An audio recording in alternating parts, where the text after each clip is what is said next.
difficulties tonight. So good evening, everyone, and welcome to the first public forum of the Franklin for All rezoning project. I'm Melanie Hamblin, the chair of the steering committee, and on behalf of the committee, I would like to thank you all for joining us tonight. In person, the room is full. There is an overflow room in 205 right around the corner if anybody would like to move over there if it gets too hot in here. Everyone on Zoom and everybody who's watching on Franklin TV tonight. And thank you for watching if you actually watch the recording later. I would like to introduce the steering committee to you all. First, I will start with the chair of the Zoning Board of Appeals, Bruce Hunchard, and he is on Zoom right now. We have the clerk and the chair of the planning board with us here in chambers, Beth Wehrling and Greg Rondo, right over there.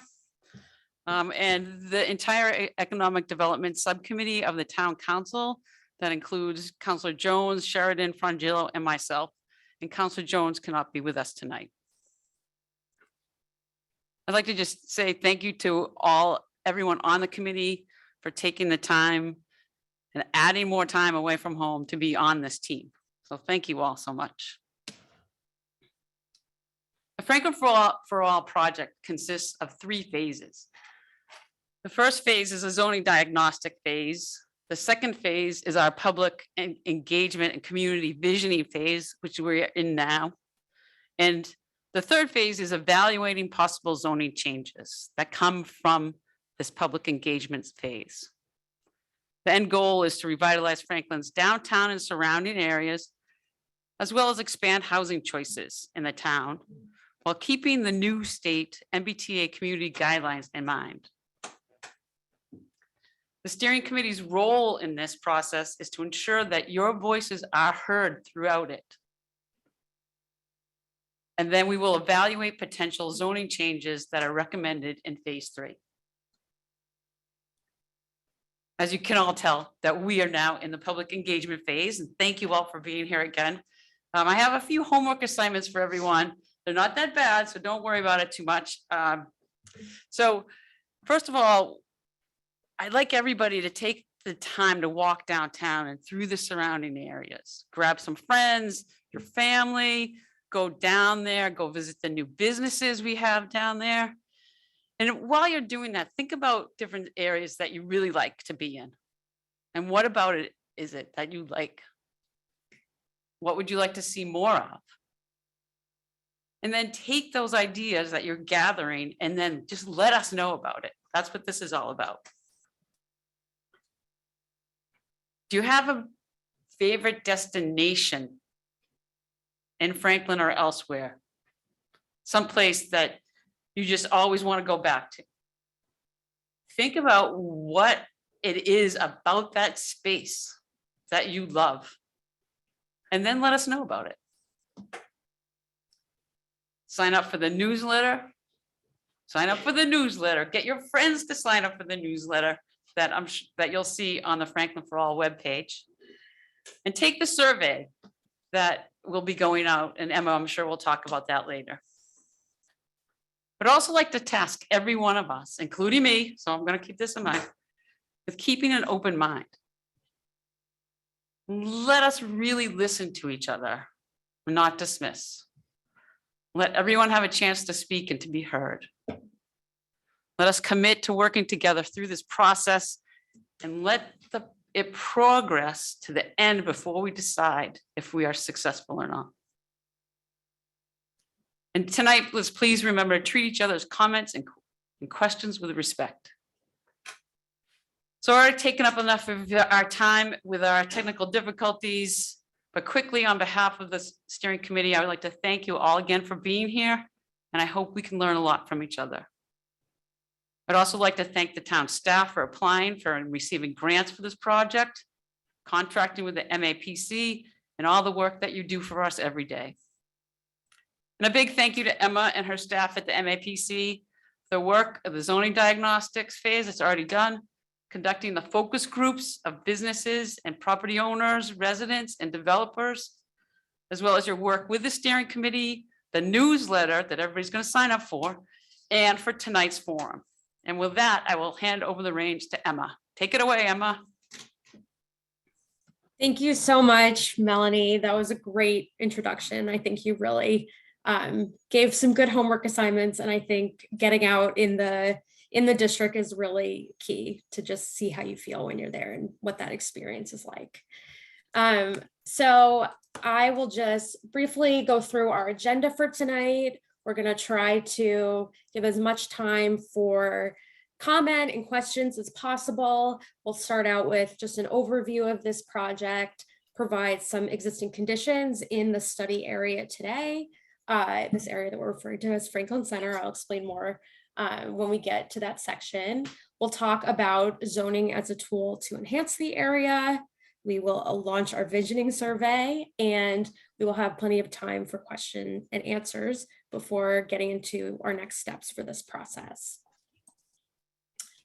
Just a heads up that this meeting is being recorded. This means that we can make sure we get everything that people said on record, and also we'll make the presentation available tomorrow, along a recording and a copy of the PDF presentation. So people who aren't able to join us tonight are still able to learn what we are all learning about tonight and have some background for the community survey, which we'll discuss. Every attendee is muted with their videos on. We want to be able to see you, but just to make sure we don't have any feedback issues, we're keeping people muted. But when we get to the Q&A portion of the evening, we will unmute people both in person and over Zoom and go through all those questions. So we're asking if you could please leave your questions for the Q&A part of the evening, just so we can make sure that we're tracking them and we're being fair in terms of going back and forth between people who are in person and on Zoom. But, feel free to use the chat box, write down notes if you're in person, and anything that you share with us, even if we're not able to bring it up and talk about it right now, it's going in our record, and we're going to be compiling all this information as we come up with our vision for Franklin Center. To give you some background about the Metropolitan Area Planning Council, we are the regional planning authority that serves 101 cities and towns in and around Boston. Franklin is out on the edge of the region in the Southwest Advisory Planning Committee. That's the subcommittee that covers the communities in that region. And, we're a mission-driven organization, and our focus is on smart growth, equity, and sustainability. And we take a regional perspective to the work that we do. So as important as it is what's happening in every one community, we also see a lot of benefit to, coordinating policy across the region, because a lot of these issues like housing, climate change, you name it, transportation, really don't span municipal boundaries. And so we think it's helpful to take a regional approach. My name, again, is Emma Battaglia, and I am a senior housing and land use planner at MAPC. I am a project manager leading this, and I'm joined tonight by my coworkers, Sasha Parodi and Alexis Smith. And we are working with some dedicated folks at the town in the planning department who are connecting us with the community and providing great leadership. I'd like to give another plug for the steering committee, who is a really, invaluable group to help vet all the things that we present to you and make sure that we're reaching all the right people. And, we're, like Melanie said, we're keeping the community's goals and priorities in mind the whole time. MAPC was hired by the town of Franklin to lead a process to essentially establish a vision for Franklin Center, to engage the community to see what people want to see and make recommendations for rezoning the area in a way that we can best achieve that vision. And with the overall purpose of unlocking development to expand housing choices, support local business, take advantage of new infrastructure, provide community benefits, and just generally foster a vibrant mixed-use neighborhood that people want to live in and also spend time in. This project does not exist alone in a vacuum, and it's really building on considerable planning work that the town has been doing for really more than 20 years now, going back to the 2003 Franklin Center Plan. Recent planning work includes the Housing Production Plan and Economic Development and Market Study, the 2013 Master Plan, and the 2008 Downtown Parking Study.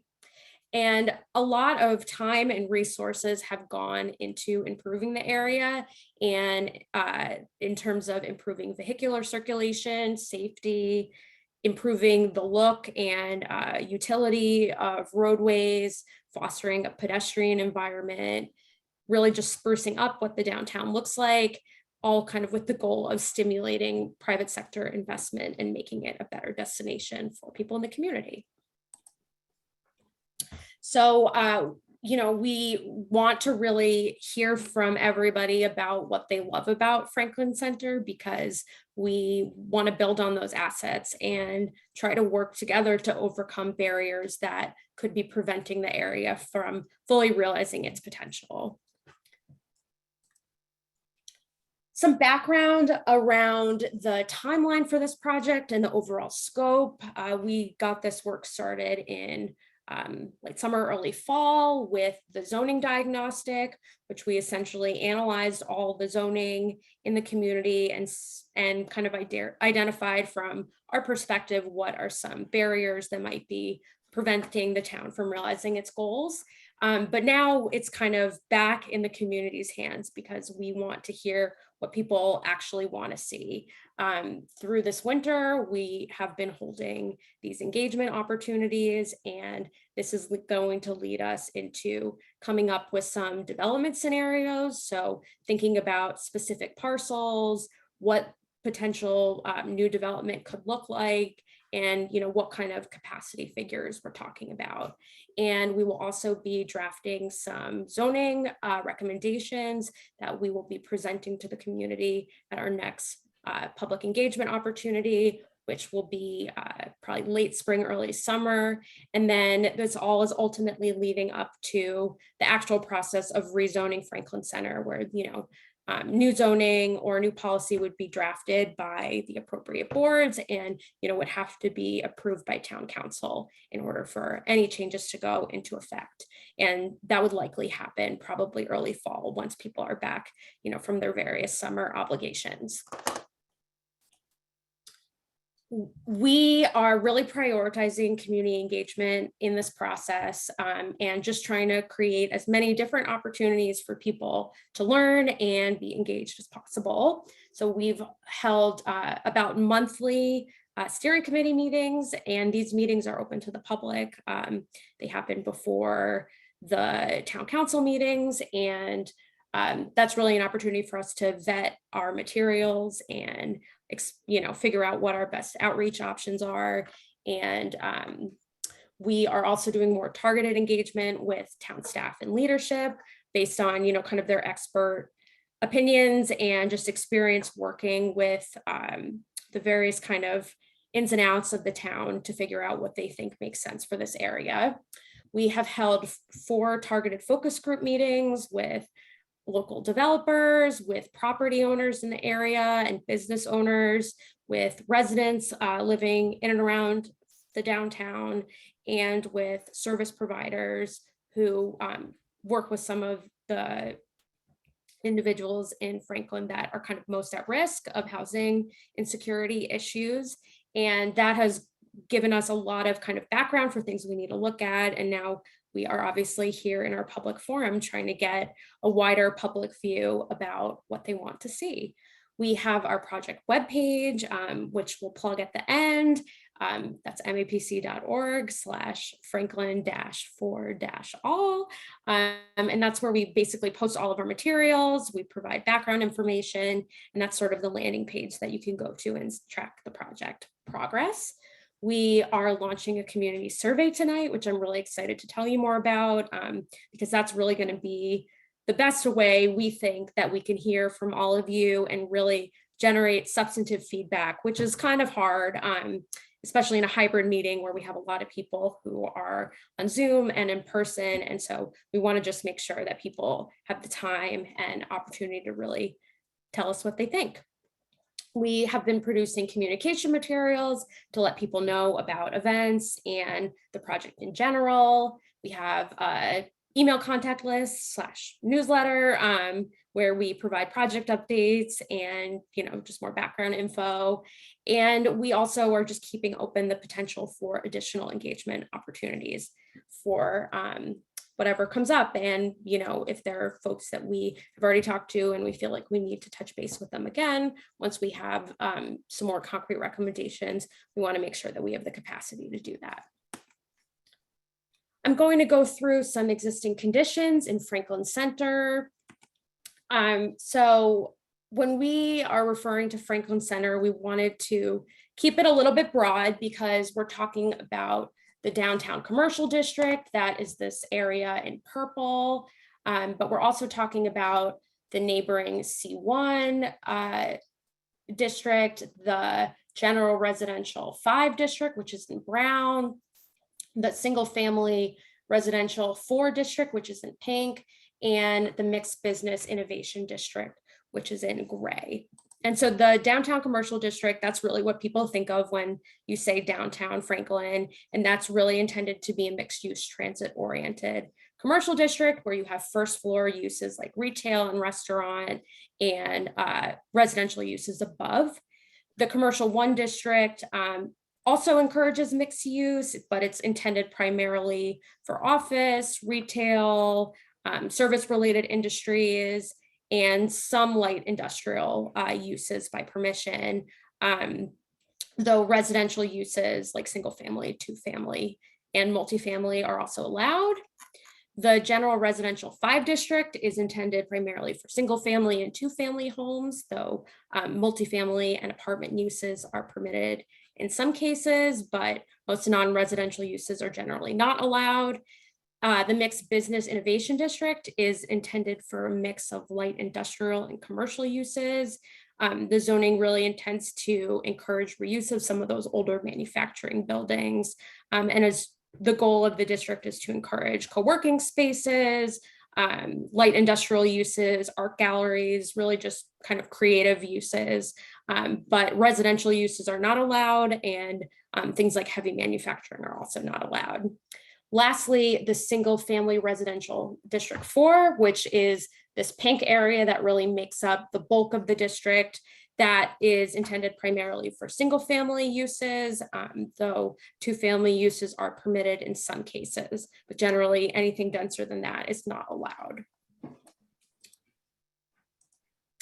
This next map shows some of the open space opportunities that are in the district. You have things like the town common and some fields that are down here.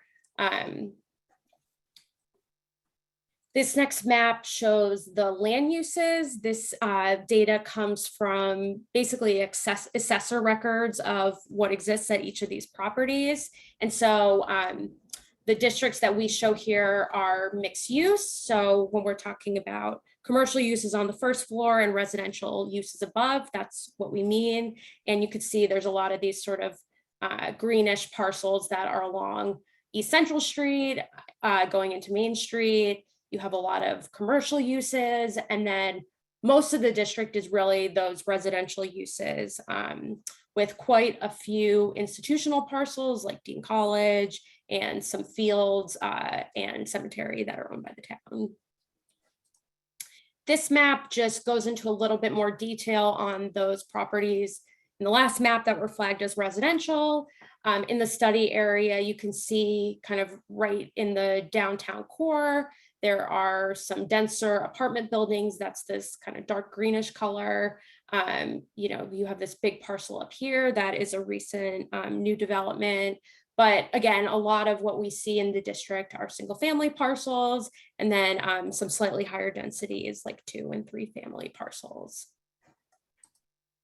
In terms of commercial land uses, these are the ones, again, that are only commercial uses. So this doesn't include mixed use parcels.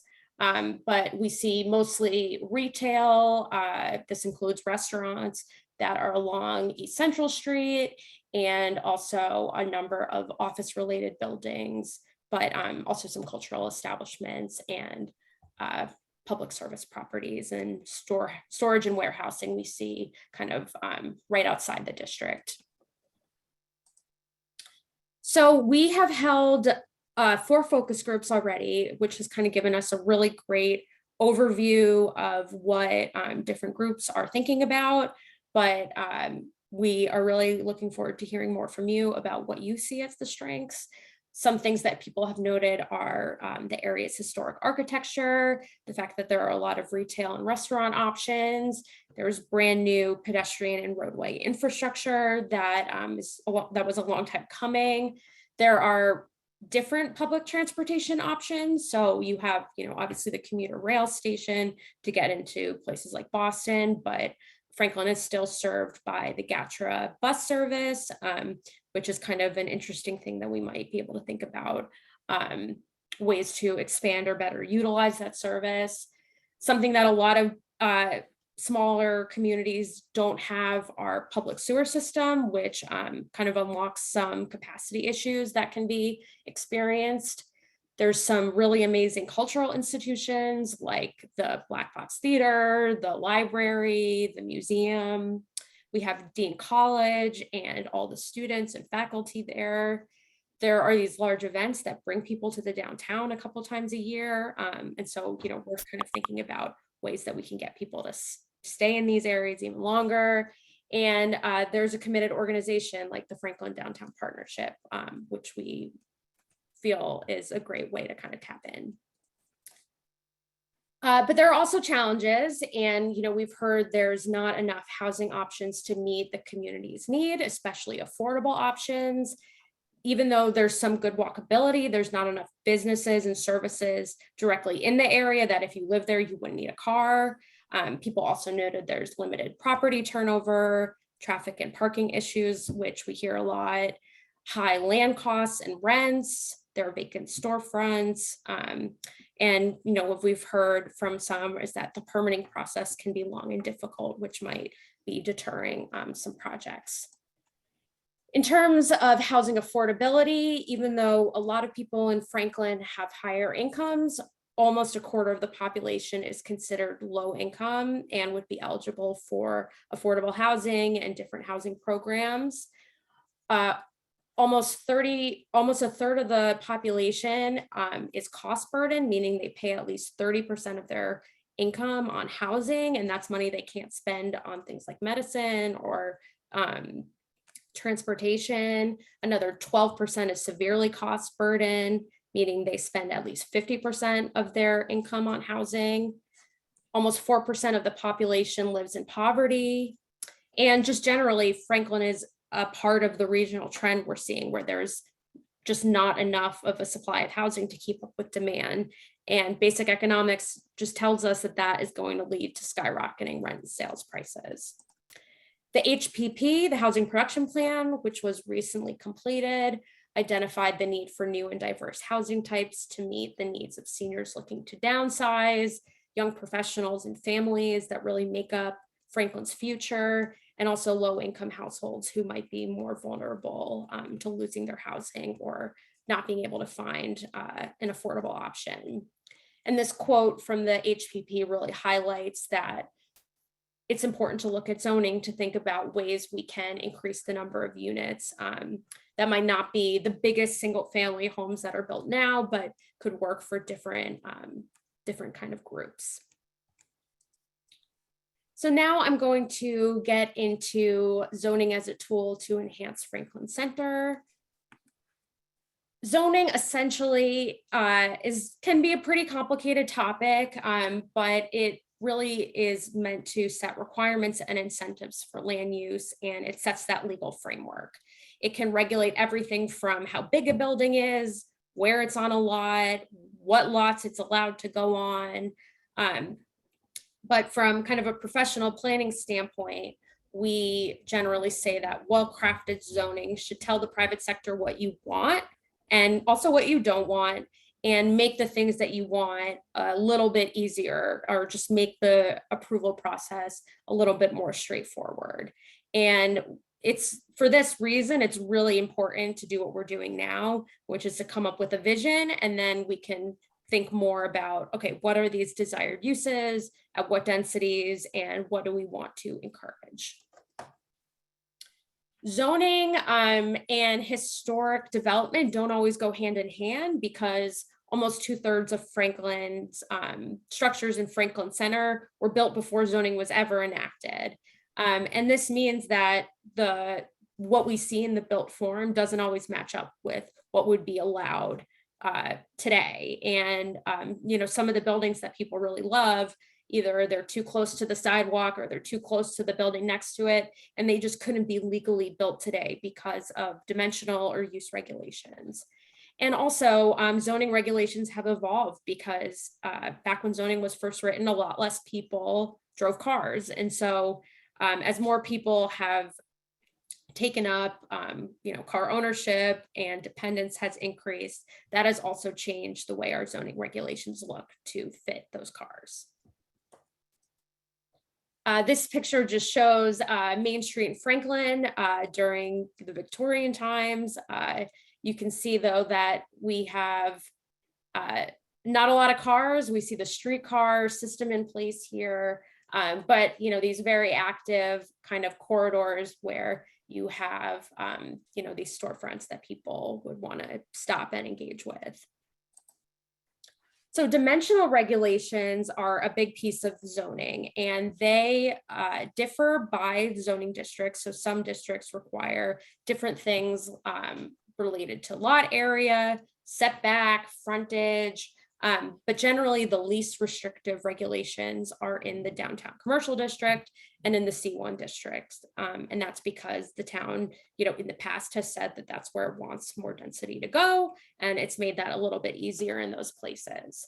So frontage really looks at how wide your lot is. Lot depth looks at how far back it goes. And when you multiply those things together, you get lot area, and minimum lot area is one of those things that every zoning district has a number for. We also have things like setback that says how far from the lot line your building can be. And another key thing is building height. So that's basically from the ground up all the way to the top of the building, how tall it is in feet. The number of stories is how many floors you can have.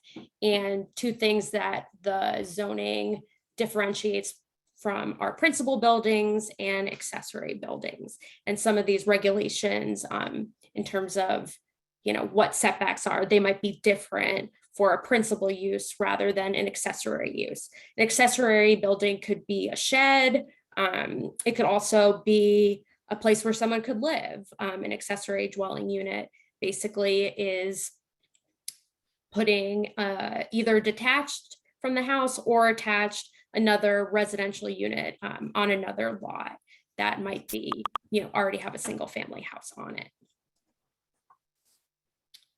Dimensional regulations essentially impact look and feel of an area, and things that require more lot area or frontage or setback requirements are less likely to be compatible with historic development, because people back then, they had to walk everywhere, so buildings were closer together. Requirements make small infill development difficult, and this can restrict existing parcels from redevelopment. And also, when you have smaller lot area and frontage, you encourage walkability, and you also just can create things that encourage people to want to look around and stop and interact with their surroundings. So a term that we use is a street wall. You could see all these photos show different examples, but you have, a building of at least 2 or 3 stories with kind of these active storefronts that people would want to engage with. You might have outdoor seating, and it just encourages people to stay and look and interact with their surroundings. Use regulations are another big piece of this puzzle. They essentially say what is allowed to happen in each zoning district, and it differs depending on that district. So while the downtown commercial district allows multifamily and mixed use by right, the commercial 1 district and the general residential 5 district only allow it by special permit. So it requires that extra level of review and, subjective kind of assessment by the planning board. The mixed business and innovation district doesn't allow any residential uses, but it allows light industrial and commercial uses. And then lastly, the SF, the single family residential 4 district allows single family by right, 2 family in some cases, but nothing else. And keeping uses separate makes sense in a lot of cases. You wouldn't want to put your single family house right next to a factory. I think we can all agree with that. But by separating uses too much, we're also separating where we live from where we work, from where we go out to eat and socialize with our friends. And these regulations can prevent creating a really vibrant neighborhood. And they also just encourage vehicular use if you need to drive to get anywhere because it's not safe or close enough to walk. So a mix of uses in a downtown area, whether that be residential, retail, office, or even light industrial, can create more housing options for people who might want to live in those kind of places. And they also create a built-in customer base for businesses. It's important to mention traffic and parking because these are things that often are flagged as concerns. And these things really go hand in hand. And generally, when you require more parking, you are also encouraging more people to drive because you'll have that induced demand. And then that can contribute to more traffic. And all districts in the study area right now require either 1.5 or 2 spaces per unit. But it's really important to strike the right balance because while some developers might feel that high parking requirements are a barrier to redevelopment, some businesses in the area are rightly concerned about overloading on-street parking. So it's important to think about the right balance and also thinking about policy solutions around, shared parking, ways to kind of maximize parking that already exists or have different uses use that parking during different times of the day when that makes sense. The community can get incentives and benefits out of development. So I think it's important to not just think of development as a bad thing, but also as a way that the community can leverage other things it wants. So if we want to see more affordable housing, or we want to see more public open space or community space, there are ways that we can craft the zoning to maybe encourage a little bit more density, but exchange, we can get these really valuable community assets. And, the planning board already kind of has a process where it can negotiate with developers. Even if there isn't a special permit, it has the site plan review process, which could be an avenue to still have these conversations and make sure that the community is getting what it wants out of these projects. I think it's important to talk about the role of the permitting process because you might be wondering, why does it matter if you can't build something as of right, meaning you could just get a building permit and it goes up? Why does it matter if you need to get a special permit or a variance? And it's important to talk about the fact that needing zoning relief can introduce a lot of uncertainty in the process for developers, also for banks who are the financing institutions. And development or zoning relief, needing to go to a board and get that approval can be like a minimum 3 months, but up to like a year-long process. And that really can make or break a development. So that's why we say that things that are desired, whether they be uses or certain building typologies, if they are what we want to see, we should make them a little bit easier to build. Just to get back to housing costs, because that is part of why we're doing this work, is to figure out how we can create more housing, but also more affordable housing for the people who live in Franklin. When you have zoning regulations that are constraining what you can build on that site, because it's being carved out in terms of setbacks, your height is limiting how much square footage you can get for the same amount of land area. all of that together is making development more costly. And so if you want to think about how can we make housing more affordable, generally, if we could take out, any of this uncertainty, we can also try to stabilize prices to some degree. Lastly, I just want to mention that zoning is an important way to drive economic development. It can create destination districts that you want to promote and get people to come out during, and just clustering economic development activity in an area that makes sense. It also creates a built-in customer base when you have residents living near the businesses that they frequent. And it allows you to think about what your strengths are and try to capitalize on them. And also make sure that you are listening to your anchor institutions so you can make them even stronger by having complementary land uses. And lastly, it is a way to generate additional revenue for the town. So this leads me to announce the visioning survey, and we need to hear from you. We are in the stage where we are just trying to gather as much feedback as possible to create a vision for Franklin Center. And we have done that by launching an online survey where you could provide feedback on the study area, the kind of uses, and the kind of uses you want to see, what it should look like. And that will allow us to start crafting some of our recommendations. This is the link. It's mapc.ma/Franklin for All survey. And we will have it open until April 1st. You can access it at any time. So if you want to do it immediately after this meeting, you can, or if you want to take a day or two and just process what you heard and then go back and fill it out, you can do that. And it allows you, it'll save your information kind of as you fill it out. So you can pause and start again as you please. So you don't have to sit down and do it all at one time. So this brings us to the question and answer portion of our evening. And we wanted to make sure that we left as much time as possible to be able to answer questions. I just want to go over kind of the format because we are trying to be careful and mindful about hearing from everyone equally, whether or not they are in person or on Zoom.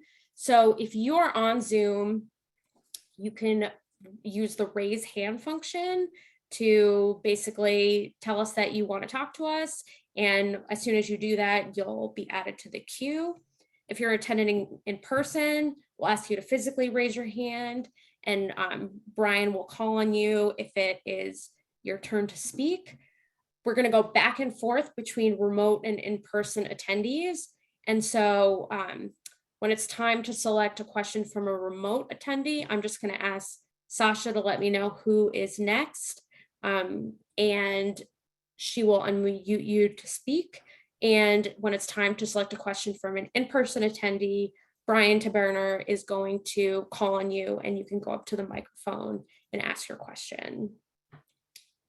We are going to stop the Q&A at 8:25, so we have time to just go through next steps. But if we still have more questions at that time, we can try to stay a little bit longer and ask them for anybody who wants to. But if you want to sign off and go about your night or get started on the community survey, you could certainly do that.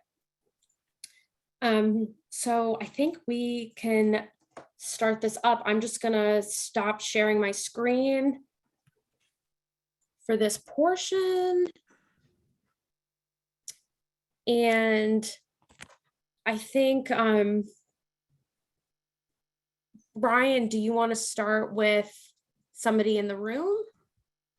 Sure. Thank you very much. I will see if anybody would like to ask questions. Thank you.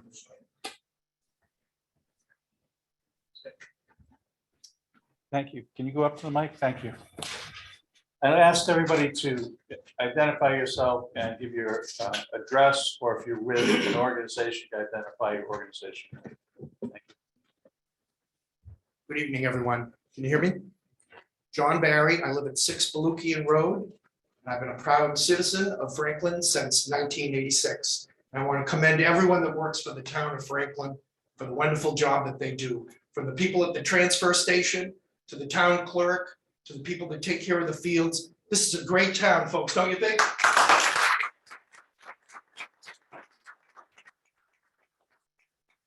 Two quick questions, and then depending upon the answer, I will either sit down or have some further comments.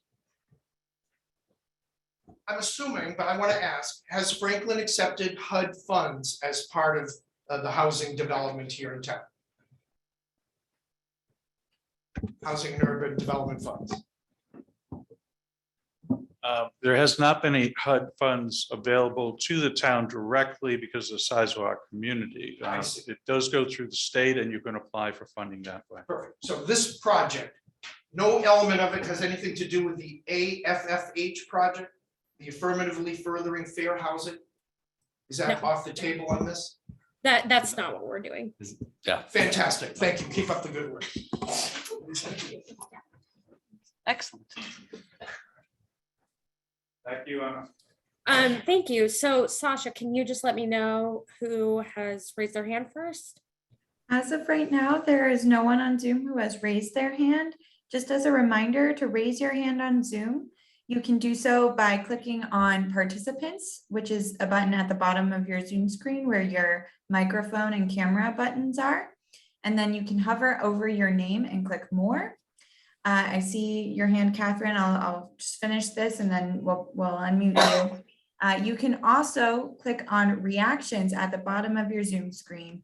And the raise hand button is under the reactions bar as well.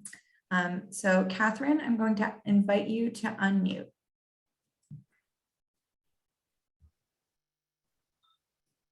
Hi there, I'm Catherine Cosgrove. I live on Vale Street in Franklin, which is behind Dean College. And I saw in the presentation, and having lived in Franklin for 26 years, I've also seen Dean College evolve throughout the years. And I'm just wondering, and I don't see the audience in the chamber, but I'm curious, they are a neighbor or an institution as it was referred to in the presentation. And what kind of interest or what kind of say are they having in this whole project as they do abut some town land, where the old Davis Thayer was.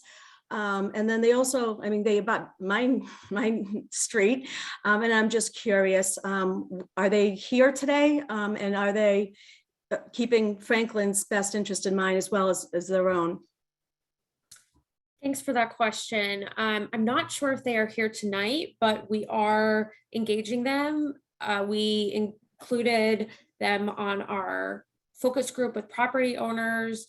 Paula Rooney from Dean College attended, and we're keeping them informed. Obviously, any zoning recommendations would cover a bigger area than that, but certainly we are engaging with the landowners who are going to be involved with whether or not any of these projects, like anything, is actually realized. So it's definitely important that we engage with them and make sure that, they are on the same page with what we're hearing from others in the community. All right, we have one from a question coming live here, Chambers. You knew I was gonna get up. Jane Calloway, Trip 607 Maple Street. Couple of things, and I've spoken on some of this over the last year. I won't go through all my questions because we'll be here all night. But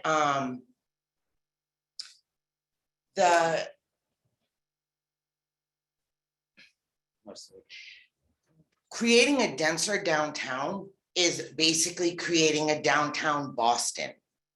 People stayed in this town because it's a hometown feel, even though we have a city population.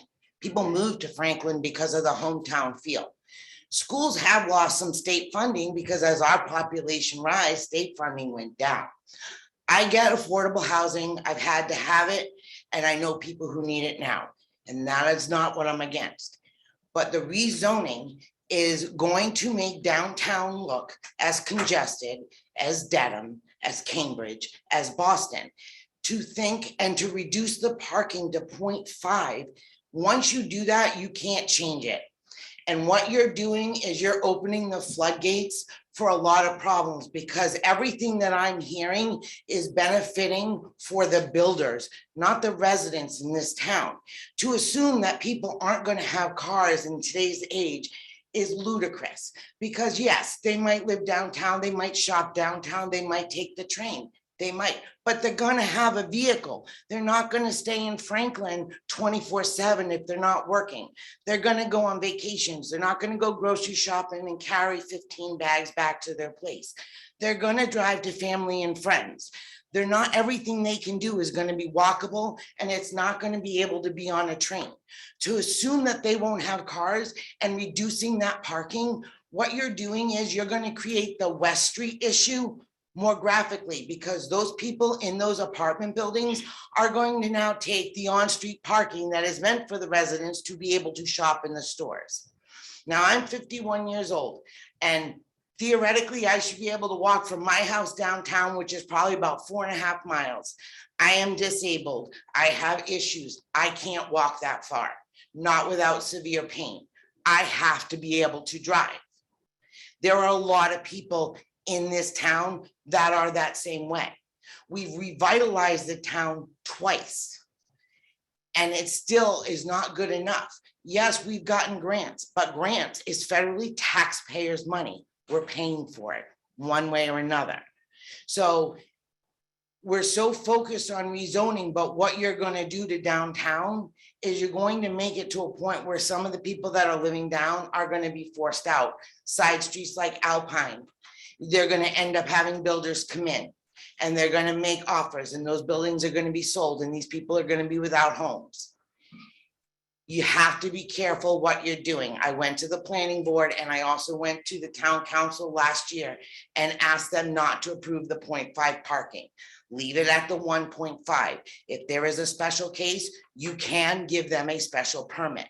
But this doesn't open the floodgates for builders to come in and just do what they want.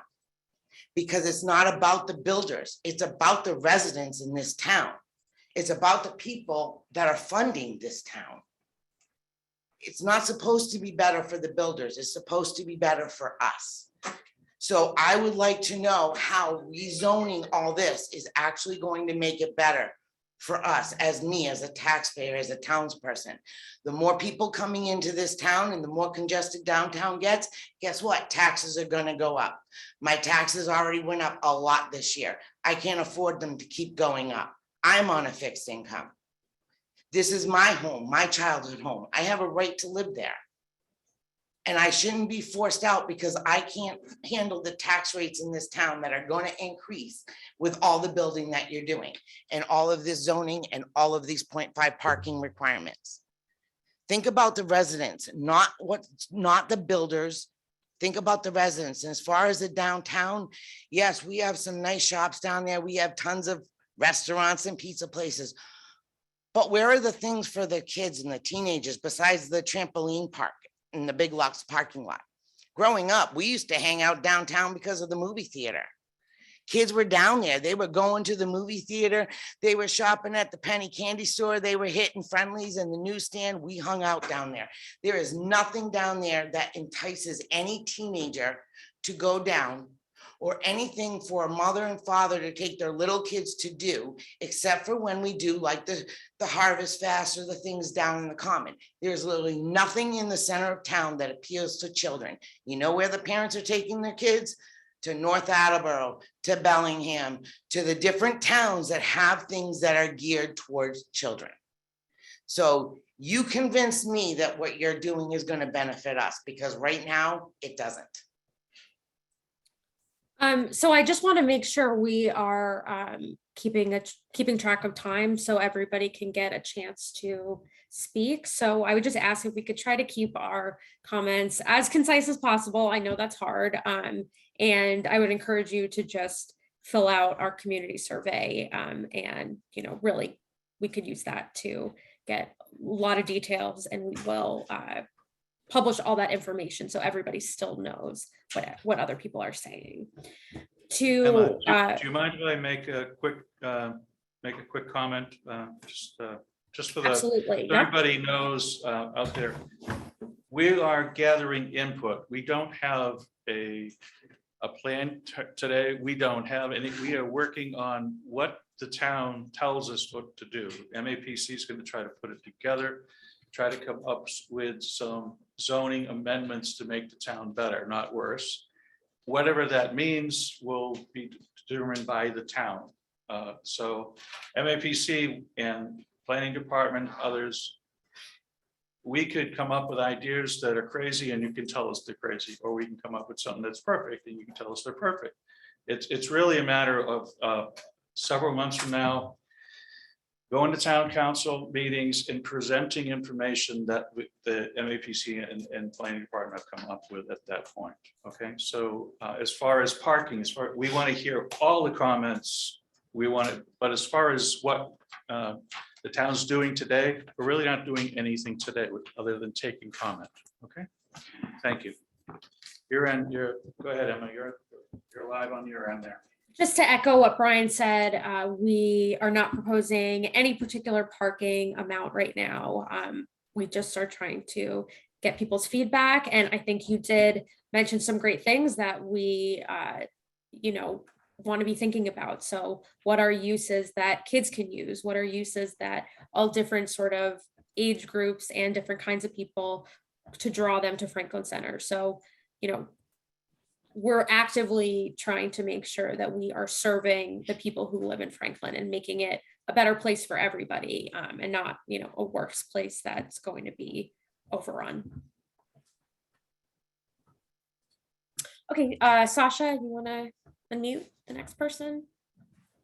Dina Marola.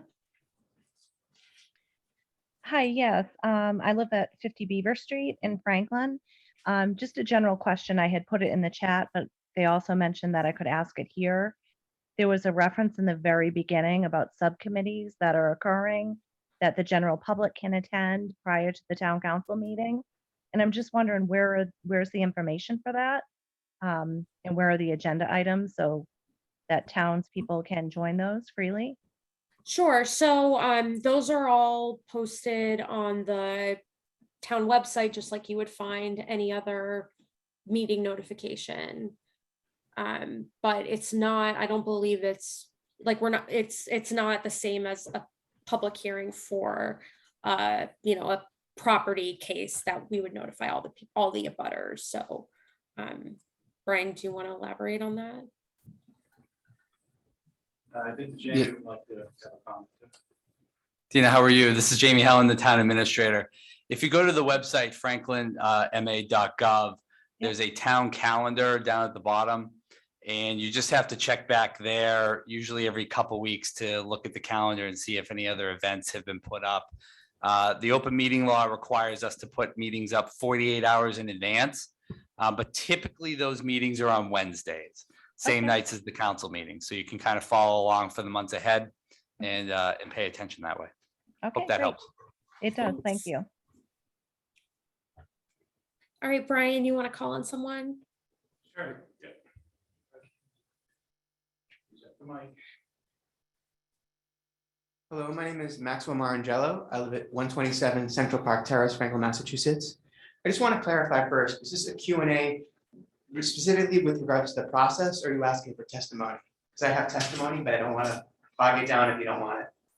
I think, we are hoping that this can be more of a question and answer session, just so we can make sure there's nothing confusing, and we want to be able to clarify things for all the people in attendance. So, if you give us some comments, we're not going to tell you to stop, but we would I think if we can focus questions on this portion of the evening, and then, please fill out the survey and you can give us all the comments you want. And we'll publish those results. With that, I'll yield the floor. Thank you. Back to you. Nancy Kilroy, you will be next.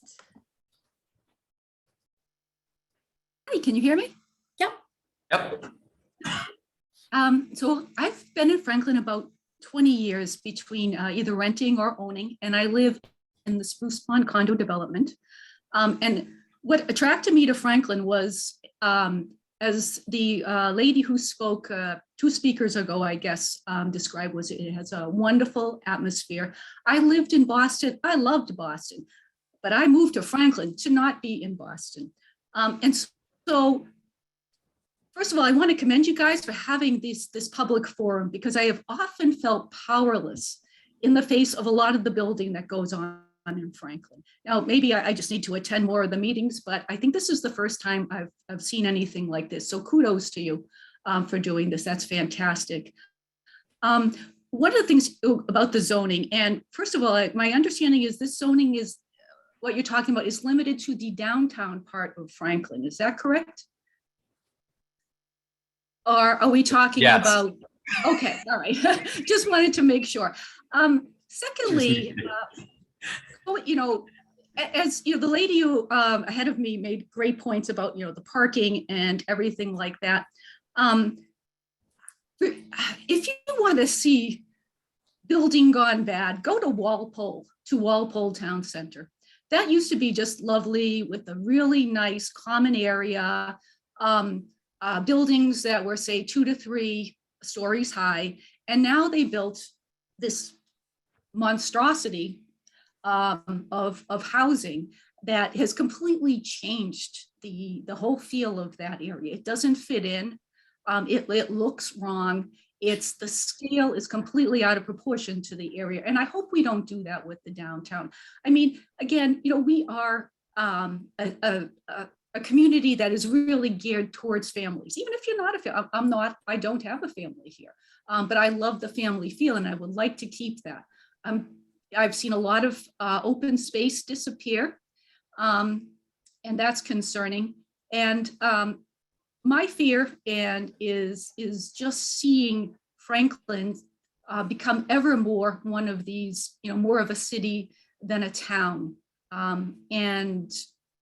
So that's really just more of my concerns about all of this. And I'm hoping that when you guys have your proposals and present them to the town, that there would be an opportunity, again, for the public one more time to really have the last say in all of this.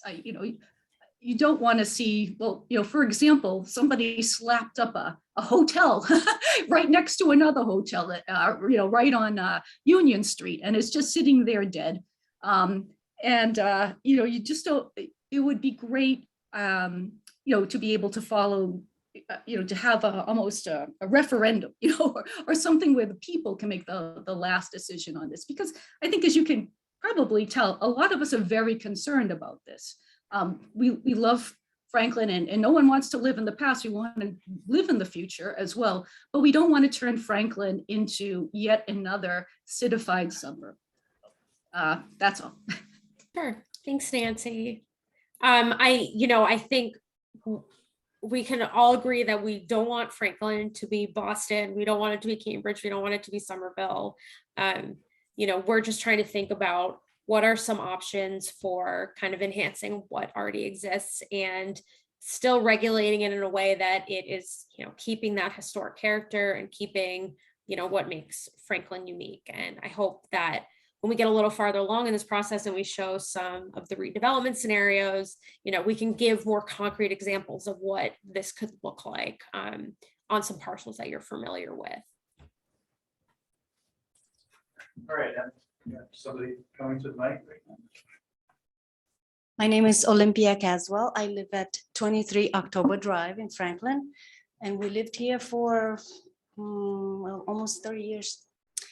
I have some questions about the look of this. Do you have any pictures that could show us what exactly the downtown's gonna look like? No? That's coming in that will be at our next meeting, basically. Right now we're trying to get your input on what you want to see. And then we're going to try to craft some images of that. I have some specific questions on that. How many levels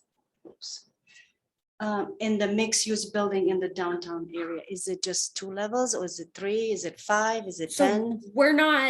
We're not suggesting any of that right now. You know, we kind of want to hear. It makes a difference. It makes a difference if it's 1 or 5. What would you like to see? What would Sorry, you like to see? That's the question. Well- probably I wouldn't want it, I want it the same way it is now, but anyway. I have a couple more questions.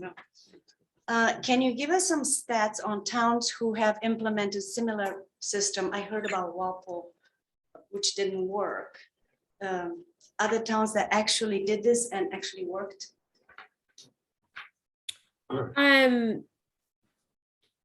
You know, MAPC has done a couple of these projects in recent years, doing kind of smart growth districts and looking at other downtown areas. One area that we have worked, one town we've worked with fairly recently was with Reading to craft their 40R district, which is kind of a transit oriented district in their downtown, which has been mostly built out. And so I would definitely encourage you, you can Google that and see some of the success. Prior to coming to MAPC, I was a city planner in Melrose, which has a pretty, fairly dense, but transit connected Victorian downtown. So, I kind of was able to see firsthand how zoning can translate into what ends up getting developed. Would you have before and after so we can see? So I think these are all things that, we're going to want to show you at our next forum. And so Okay. give you And things one that you more- can directly respond to. One more question. Sure. Do you have any idea how many people are going to be close enough to actually walk to the grocery stores and downtown area and doing all this mixed use stuff without parking? Do you have a number in mind? Like, did you make a calculation on that? I mean, I'm not positive at this time. I think we generally, we think of like a half mile around a transit station as like a kind of walkable core. So that would be kind of a 10-minute radius, like from that core point. But it just ends up depending on how many buildings you have in that area and how many units they have. So I meant how many people, not the area. How many people you think that are not gonna drive and would be there to walk around and, those are the people we're making these changes for, correct? So that's all I have.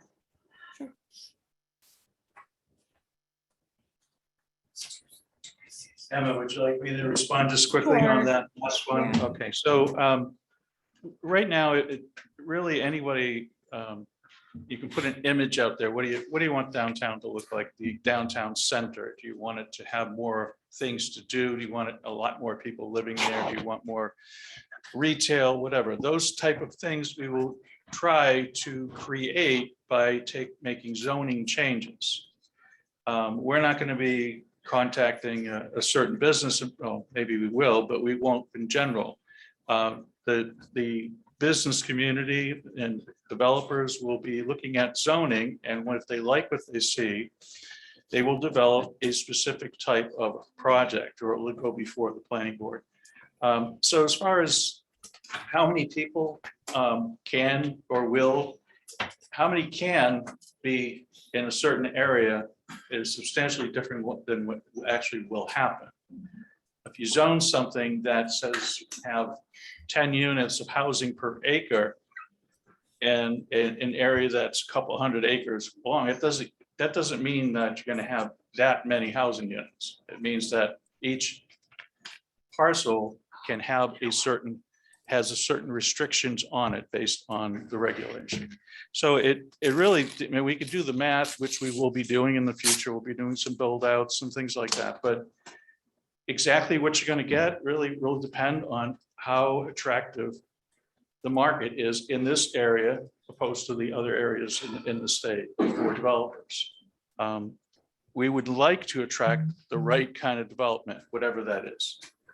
I don't know what that is, and I think that's what we're here. Just so we can kind of best maximize our time, because it's already 8:10, I think if we could try to just focus on questions related to, what we're doing and, any questions you might have about the survey. But, I would just ask if possible to save some of your comments for the survey, just so we can try to answer any questions that people have during this time that's just not long enough. Okay, I think Megan Benson, are you next? Sasha, can you unmute her? Yes, before I mute her, I just want to note for anyone who's joining on Zoom via your phone, you can raise your hand to ask a question. You can do that by clicking *9 on your phone. So if you're joining Zoom by phone and you would like to ask a question, press *9 and you'll enter the line with your hand.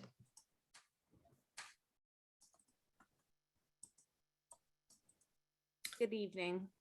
Can you hear me? Okay, great. So a couple quick questions. The first one is the survey results. And Emma, you might have touched on this a little bit earlier, but will they be public? Absolutely. Okay. And then if there are any questions about the actual survey, once it's released, who would we contact? Sure. So you can reach out to either me or Brian or anybody that's in the planning office. We'll have my email address and Brian's at the end of this at the end of this presentation, and you can reach out to us by that, Okay. Or you can give Brian a call or stop in at town hall. Okay, perfect. And then finally, how does this work in terms of like, who has the last say? Sure. So it will ultimately be a vote of the city council. I'm assuming that the planning board will generally, I think the planning board usually drafts the zoning initially. So there would be, public hearings through the planning board process, and then there would be, additional public hearings when it gets to the city council process. Okay, so as the MAPC, as an entity, Yep. what do you do to oversee the process in terms of making sure? Because I just want to make sure it's not one of these things where it's kind of like we are looking for community feedback and we're, gathering it and wanting it to really make a difference, but then ultimately it doesn't. So where does the MAPC come into play? If it just has to do with the town council anyway, and in those votes, how would this kind of? So we'll still be working with the town through that process. So we'll kind of help guide them through the process, but it's just ultimately will be a vote of the council to decide if it gets implemented. Okay, so even if the majority of residents, so you send the survey out and the majority of Franklin residents say we want X, Y, and Z, if the 6 or 7 members, I forget, I apologize, however many are on the town council, if they vote for A, B, and C, it doesn't matter what the residents of Franklin want. I mean, I would think that, the council very much cares what the residents of Franklin want. And that is why we have members of the council on our steering committee, because, they're just trying to understand, from the same point as we are about what people want to see. So I think the whole point we're doing is to sort of figure out what that community vision is and go from there. Okay. Could I have Jamie Helen address? Sure. Issue? Thank you. Thanks, Brian. Megan, just to answer your question really quickly. Yeah. So any zoning changes that come through actually go through the Town Council Economic Development Subcommittee first. Then they get referred to the full Town Council, which then considers zoning to refer to the Planning Board.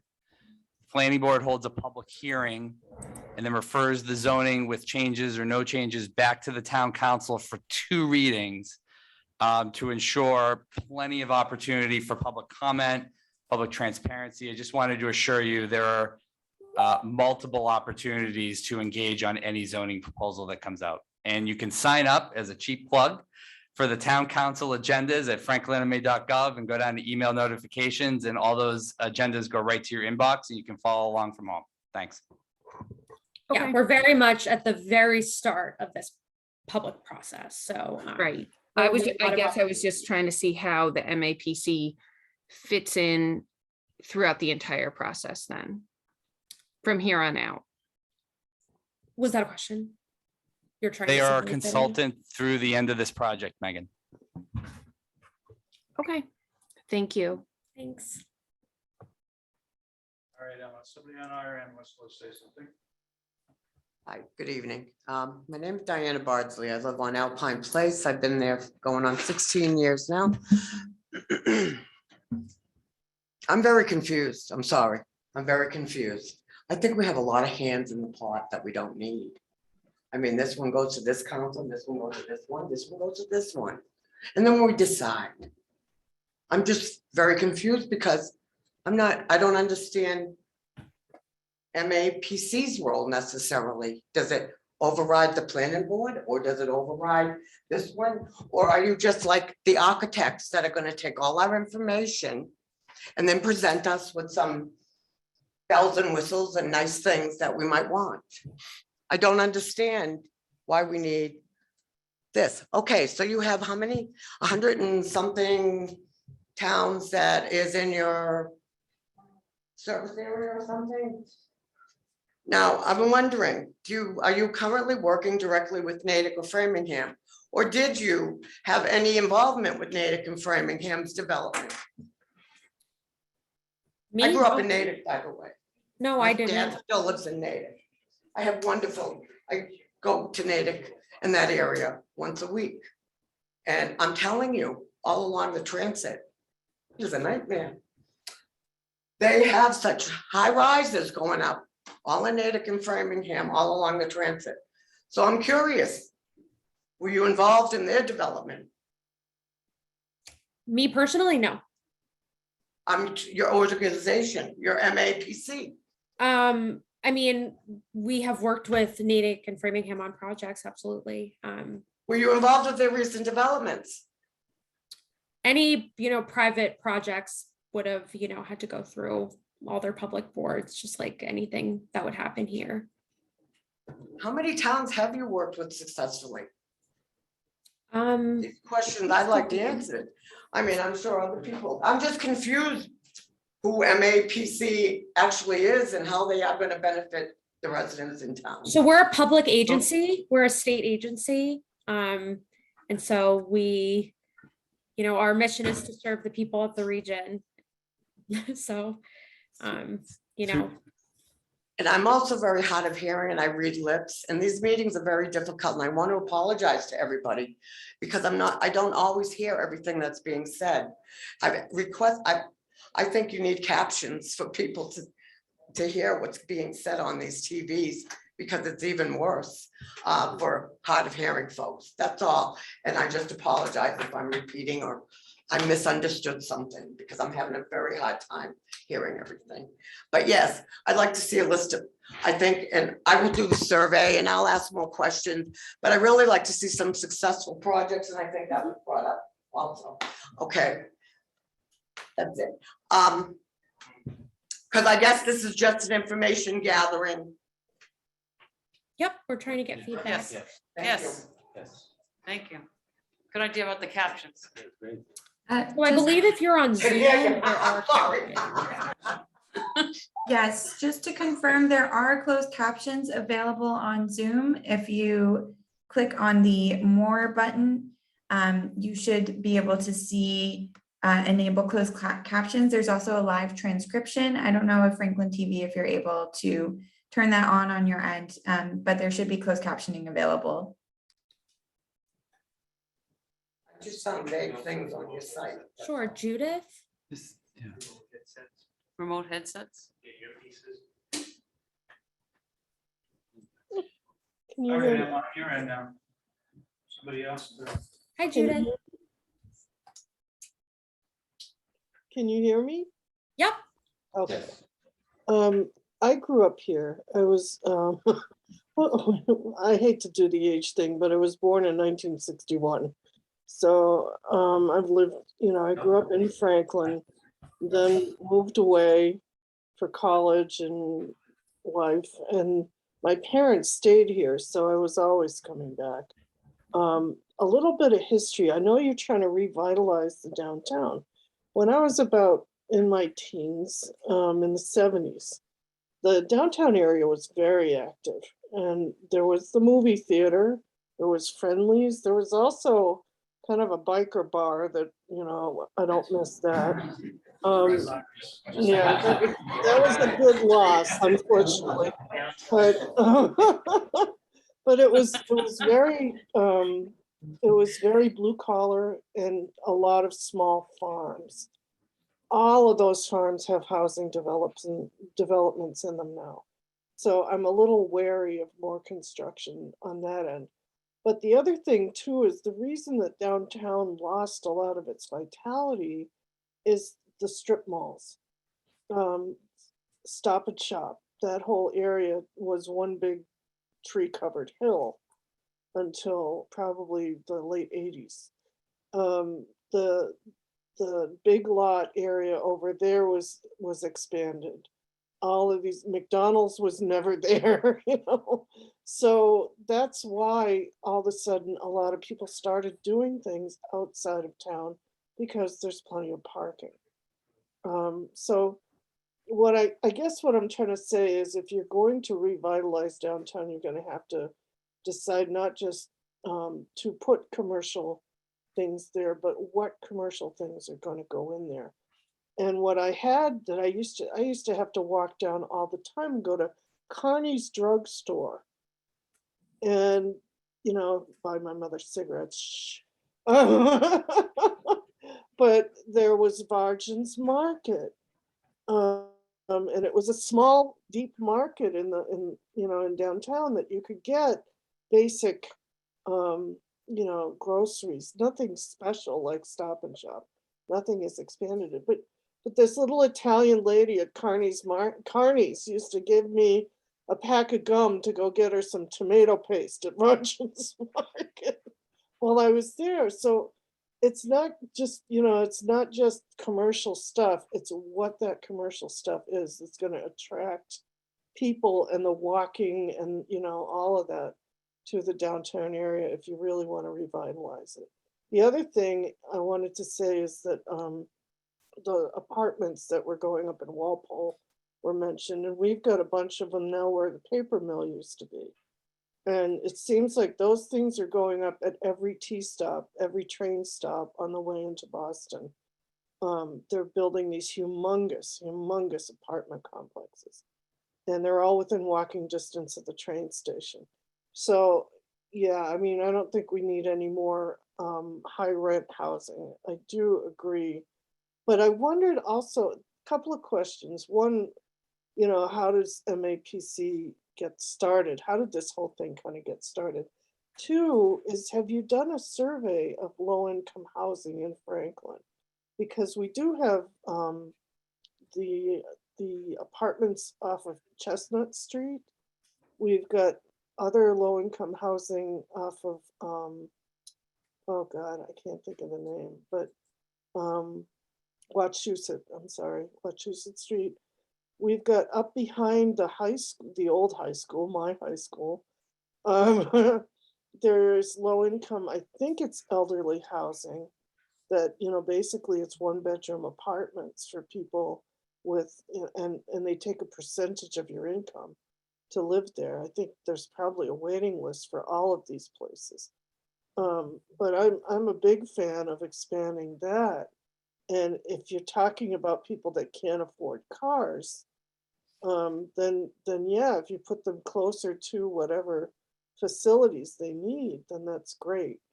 But in terms of downtown, if that's the focus here, then you got to pay attention to what goes in if you want to bring people in. And the movie theater was great.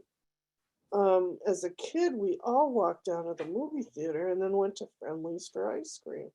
So that's my 2 cents. But I would ask how this whole thing started. Did the state start MAPC and then put you guys out to the towns and say, go forth and and create? Sure. So I'll try to quickly summarize that, and then I'm just going to go through our next steps, and then, for anybody who wants to get off the meeting, you are welcome to, but we'll stay for a little bit longer to keep asking questions, and we'll just ask that you keep things as short as possible. MEPC has been around since, I believe, the 60s. Every location in the United States pretty much falls into a regional planning authority. So, we kind of are governing the area around Boston, but there are a number of other regional planning authorities in Massachusetts. So there's one for the Pioneer Valley, there's one for Cape Cod. And so part of what we do is planning around housing, economic development, transportation. And we also, what regional planning authorities also generally do is like manage money that comes in from the federal government for roadway improvements. Before I get into next steps, I see Greg, who's one of our steering committee members, is raising his hand. I just want to give him the opportunity to, oh wait, sorry, Greg. I was thinking of someone else. So I'm just going to quickly go through our next steps, plug the survey again, and then, we'll just return to where we are in the list. I think we're going to try to stay until like 9 o'clock at the latest, but if you have any questions or comments that we haven't been able to answer in this session, please send them to us. We will respond in email, and we're going to post, all the feedback and things that we hear through the survey, and, feedback that we hear at tonight's meeting will all be public information. So I'm just going to quickly pull up the presentation to show you the link again for the survey.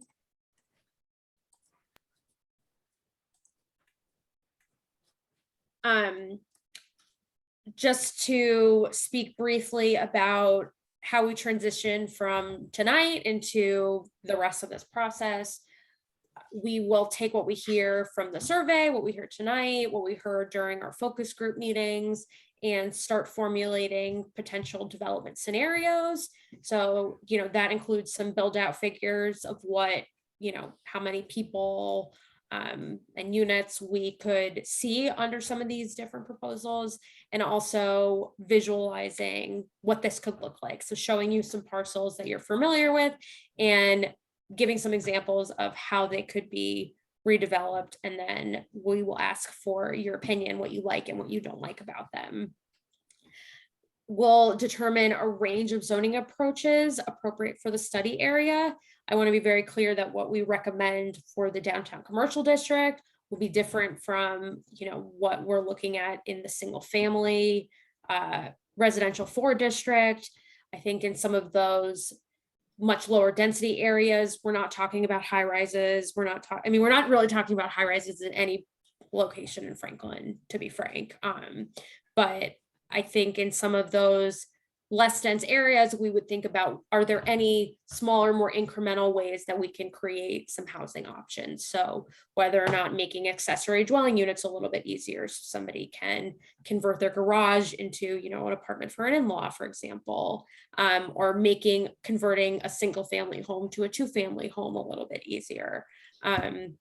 So then we will formulate those recommendations, come back for another public forum to review what we are thinking based on what we've heard, and the actual rezoning process where anything would become law will happen probably starting in the fall. I want to thank you all so much for joining us tonight. You can access the survey at the first link showing here, and then the other link, just the mapc.org/Franklin for all. It's a project webpage. And so we will immediately, probably tomorrow, post a recording of this meeting and also a PDF of the presentation so you could reference. This QR code that we have up on the screen will direct you to the survey.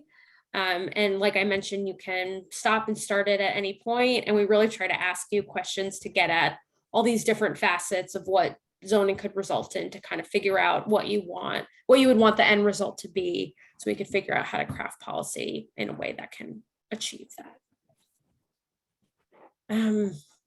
Brian, is All there right. anything you want to leave Yeah. with? Yes, please. Thank you. I just want to say thank you for everybody for coming. I will be here. We'll keep the Zoom meeting going all staying. until, I'm sorry. Everybody's staying. We're staying. Well, I'm saying is we will be here until the last person has time to give comment. So we're not going to rush anybody out the door. Hopefully it won't be 11 o'clock at night, but we will wait around and take comment. I do want to mention that MAPC is our contractor. Just if we had gone out and to bid for another contractor, what we did was we chose MAPC to do the work because they've done some great work for us in the past. They did an economic development study a couple of years ago. They've done a lot of good work for many, many communities, and that's why MAPC was chosen for this project. They're not dictators. They do a study, they present the information to the town, and the town decides what will happen with zoning, if anything. Just, I want to make sure everybody understands that. So we do have other people that want to give comment, and we have one at the mic right now. Thank you. Emma Snellings, 98 Hayward Street. Very excited to see this. I think there's so much opportunity in downtown Franklin. My question is, how was the study area determined? And the reason I ask is because on either side of downtown, on East and West Central Street, just outside of the downtown area, there are those large commercial developments with the large strip malls. And I know that other towns and cities in Massachusetts are doing some interesting kind of revitalization and redevelopment of strip malls and making them more mixed use and making them more walkable. And so I'm just wondering how that area was determined and what the thought process was in not including those larger commercial areas. Thank you. Happy to respond. The study that we put together, the scope of work that we originally put together was based on some of the zoning issues that we've been dealing with for years. We've produced some inclusionary zoning bylaws. We've wanted to look at the commercial one zoning and the downtown commercial zoning. And so what I did is I put together, based on a couple of years of input, I put together a scope of work for that area. Yes, farther out to the west and east is a commercial district and go all the way from one side of the town to the other side. But we were trying to treat the downtown. And basically, for 20 years, the town's been doing its best to revitalize and improve downtown. This is the next step in what's going to happen in the downtown. And I think we're looking at it now. We did a study 20 years ago. There've been a lot of zoning bylaw amendments over the years and a lot of changes, and the town's invested a fortune downtown in many ways. So now we want to make it a little bit better in the eyes of the town, whatever that is. And I mentioned MAPC did a study a couple of years ago. They basically did the same basic collection of information on economic development and what type of businesses do the people in the town want to see and all of that. So we have all that input from a couple of years ago, but what we need to do is, if we're ever going to get those businesses, we need to actually make a zoning change here and there so we may attract a certain type of development. We just finished up our housing production plan last year. We know what we have, what our needs are, at least what the study shows what our needs are for housing. So how are you going to meet those needs? One of the ways is changing the zoning. Whether you change it a lot or you just incrementally change things a little bit here and there, it's really what will be decided based on zoning changes in the near future. So there you go. Emma, back to you. Yes, and I just want to expand upon what you said. And part of the reason we're also focusing on this area is because of the new state law that basically requires any community that has an MBTA station, whether that's subway, bus, or train, will be required to have certain zoning in place that basically allows multifamily housing as of right within the half mile radius around the transit station. So we are, and I didn't go more into that right now just because those guidelines are still in draft form. So we're kind of waiting to see how that ends up, how the state ends up mandating that. And then, we'll figure out what we need to do to comply with that mandate. But that's another reason why we're focusing on the area that we're focusing on right now. All right, Judith.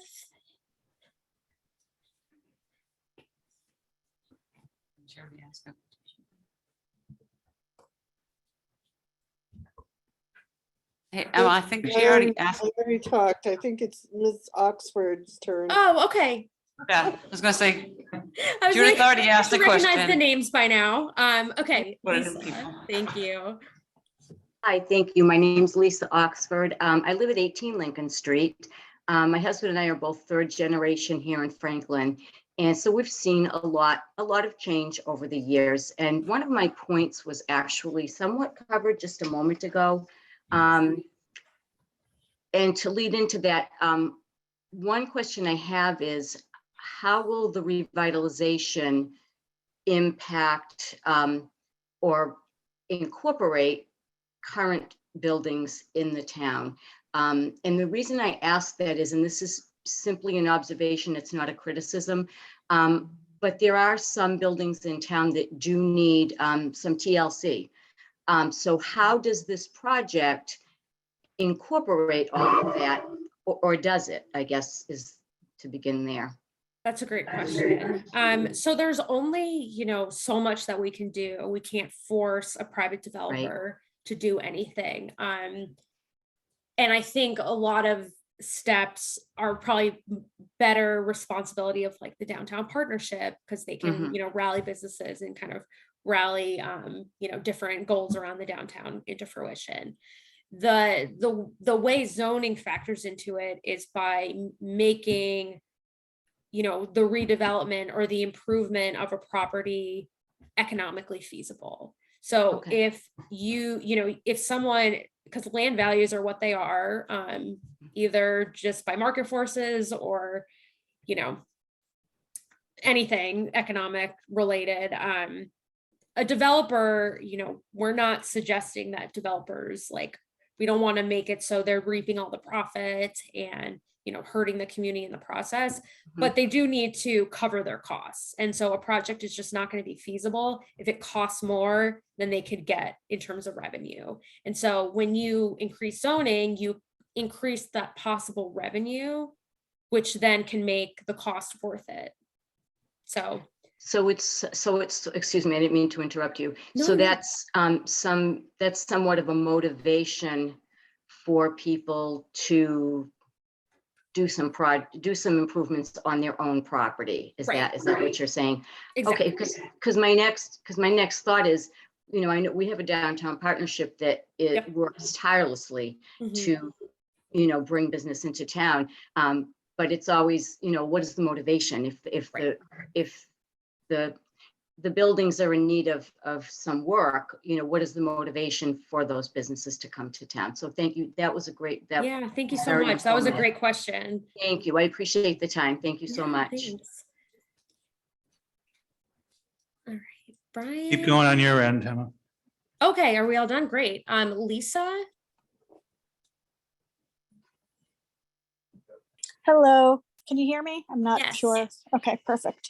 I'm just concerned about some of the aging infrastructure in Franklin, in particular the sewer system and the water system. I know some of our sewer system and pipes are original to, like the 1920s. And there's been discussion in the past about the importance of replacing sections of those pipes throughout town, which is really expensive. We always have a pretty intense water ban every summer. And I'm wondering if our water treatment system can handle a major influx of multifamilies or apartment buildings or condos in the event of rezoning. Is that something that will be looked at or considered or studied with the survey? So the survey is more just getting an overall vision of what people want to see. But as we propose recommendations, those are the exact kind of things that we're looking at. And I also just want to plug that, you know, having new development is a great way to get the private sector to pay for public goods and public infrastructure. Because a lot of times if you redevelop a property, you also have to upgrade the utility for that property. So, and the town, you know, say you're able to manage more stormwater on that property. And you get the developer to pay for that, but that still benefits other people in the town. Keep Did I going on answer your end. your whole question? Okay, Greg?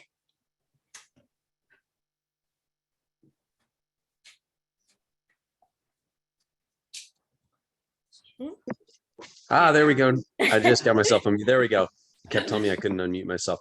No, as I was listening, I have a little bit of a different perspective. I've only been in town for about 5 years, so no third generation here, I'm afraid. I've lived in a lot of different places though, across the country.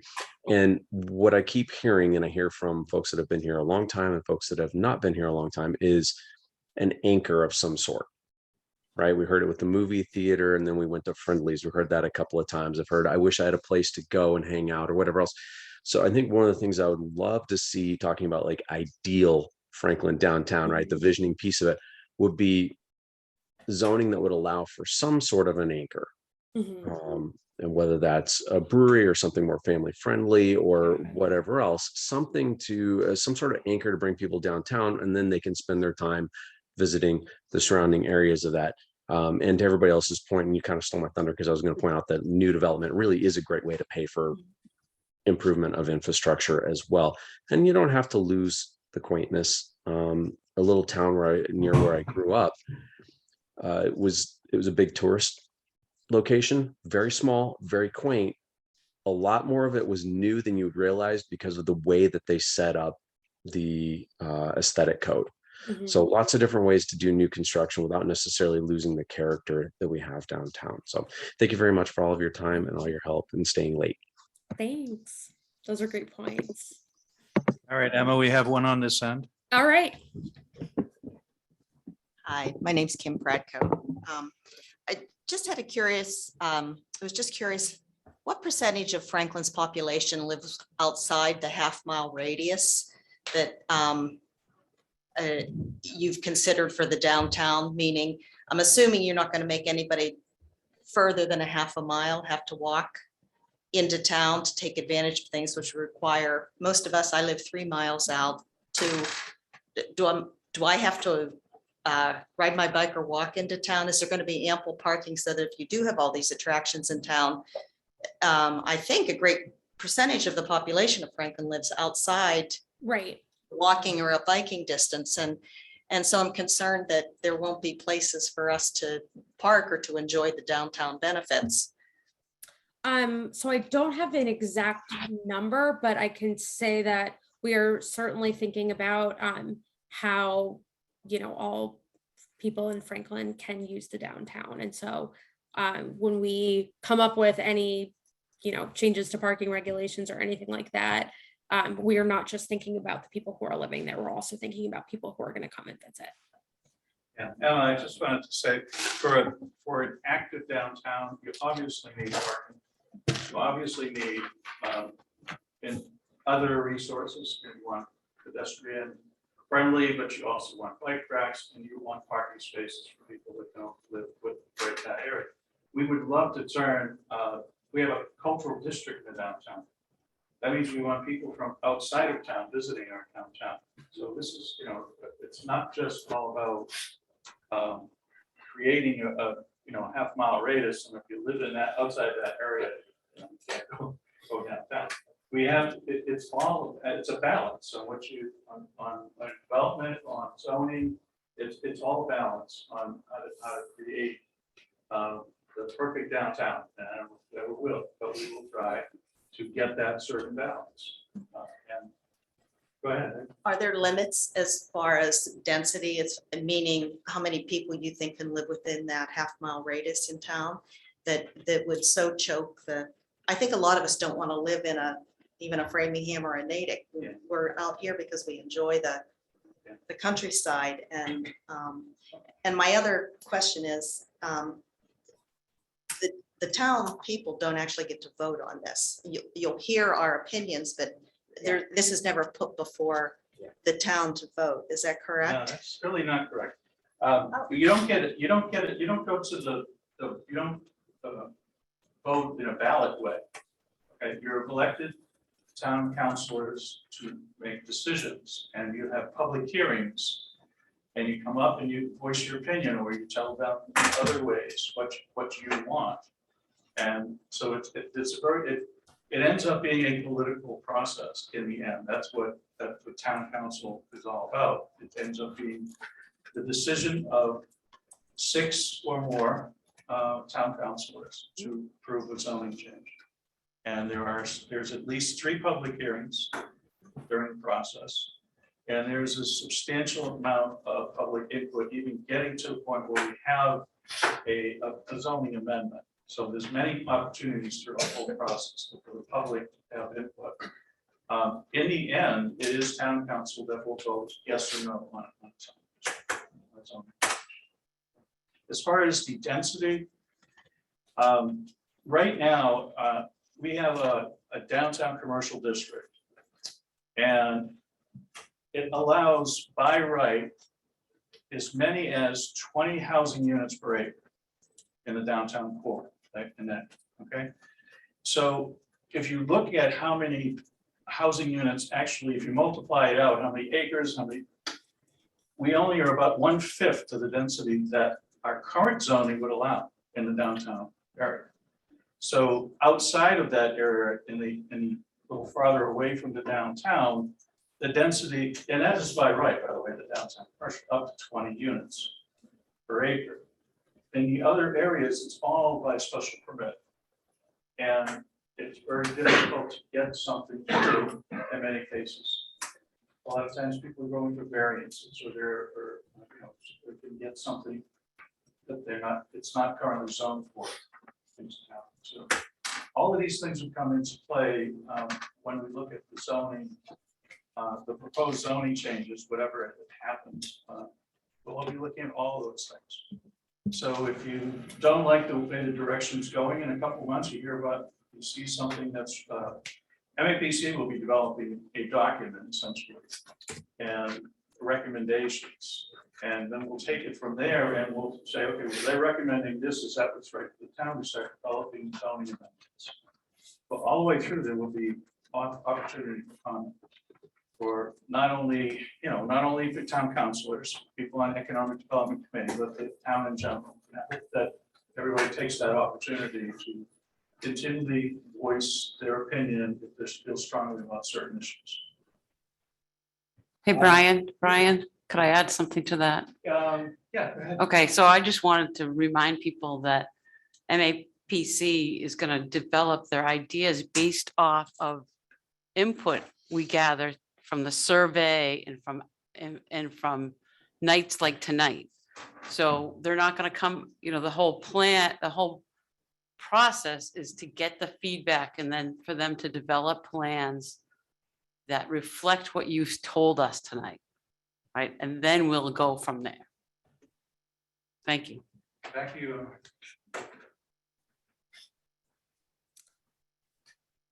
Okay. I think Kay is next.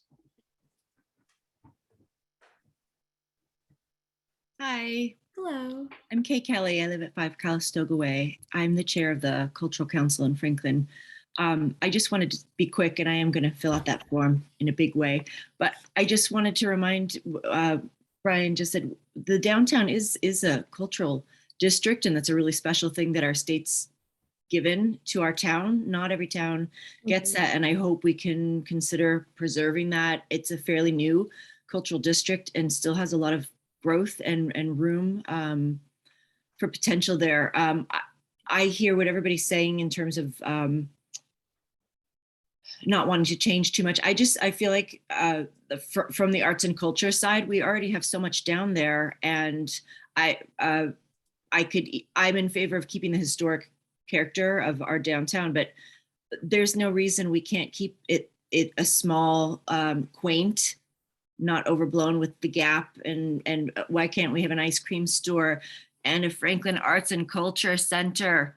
Wouldn't that be great if that happened? And then we could have after school programming, so people and kids and families had something to do there in the afternoon after they go get their ice cream. I'll finish quickly and just say I was downtown this weekend and I stopped in at our new bakery and I sat in my car for just a second, and I was so happy to see everybody out with strollers. I saw people walking around with bags in their hands, walking to the bakery. They had obviously come from the bookstore. It was just so nice to see happy families out walking around. I've never been downtown and had at least and seen that happen, where I saw people coming from all different ways. People were actively walking around our downtown area, enjoying a Saturday morning, and it made my day. So I just think there's lots of great potential for making places that people want to come, families want to come. So I'm optimistic, and I really appreciate the town opening this discussion for everybody, and I appreciate everybody's time. That's all.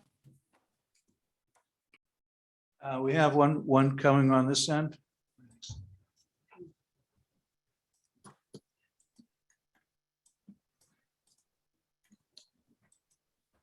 Jackie Mayseal, Elm Street. I'd like to thank you for that information about the present zoning. You can have 20 housing units per acre. Up to that. That's huge. It is, and we're not using it. The website I looked at said, why are we looking at Franklin Center? One of the last sentences says, by modifying zoning, we can remove restrictions which may be holding back high quality projects and encourage development. That's concerning. What does high mean? And I think a lot of people are concerned about high meaning, oh, we're going to become a city with, 5-story development and things like that. They talk about, okay, so we do that. We put ground floor stores, 4 stories of living spaces. Those living spaces are going to cost a lot to develop. The moderator over there said something like, well, that's good. That's going to increase our infrastructure, and the developer is going to pay for it. Only for that building. What about all that, that goes down the drain, that goes to the processing center, and all the water that's going to be needed in those units?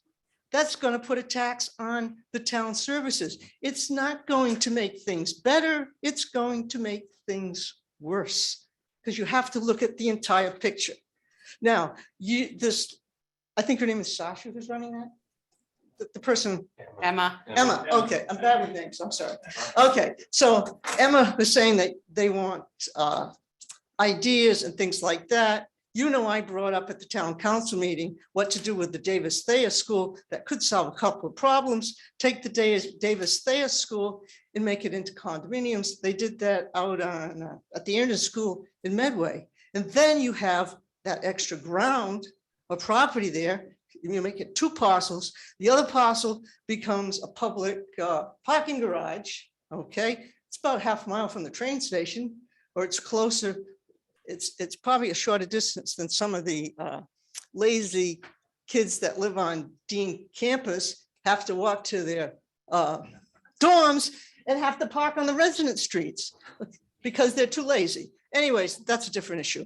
So if you then made a municipal parking garage, I won't even charge you for my ideas, but maybe I should. Anyways, Emily, these, I brought up the town council. Yeah. Okay, so I'm giving you my, I wrote it down. write it down, because I don't know if my ideas are going to be better than what this organization, MAPC, is going to come up with.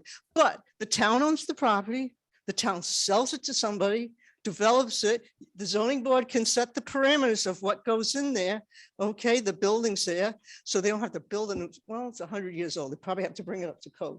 But keep that in mind when you sell it. But then, okay, you have more housing, it's close to the downtown, it's close to the train station.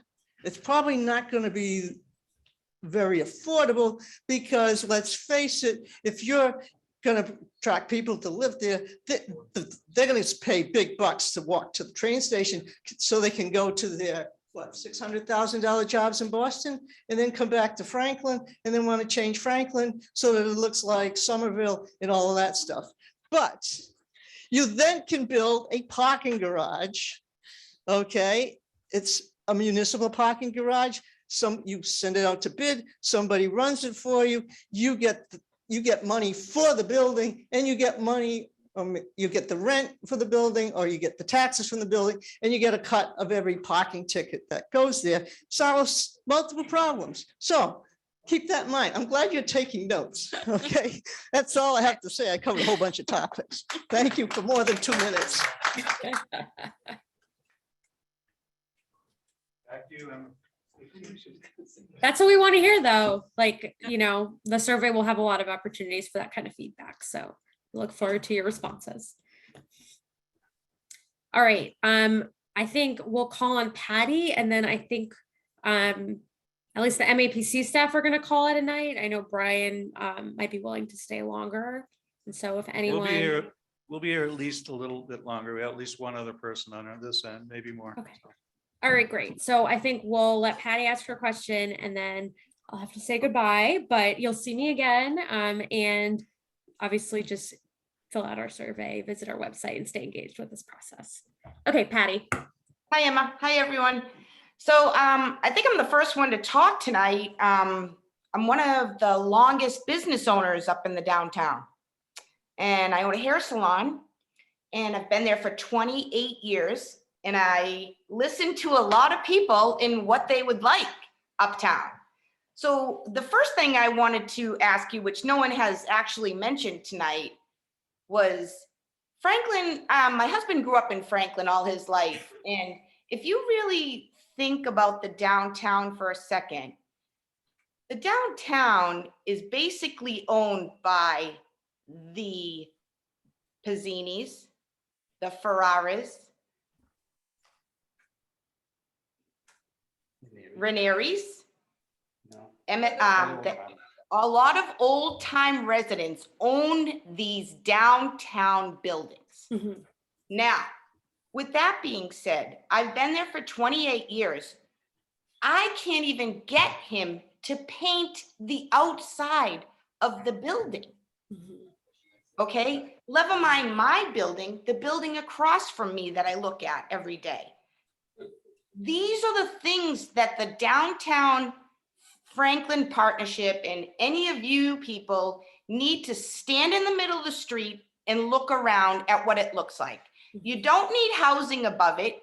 You need to clean up what everybody wants to come down to the downtown of Franklin and see. They want to see an ice cream store. They want to see a breakfast place. The families of Franklin want to come downtown, just like someone just said on a Saturday. Could they use a nice little park, maybe where the Davis there is, parking in a park for the kids so you can walk up and down? I mean, we have Fletcher Field, which is so close to the downtown. When the Strawberry Festival is happening, when the Harvest Festival is happening, everybody parks down at Fletcher Field, which I live at.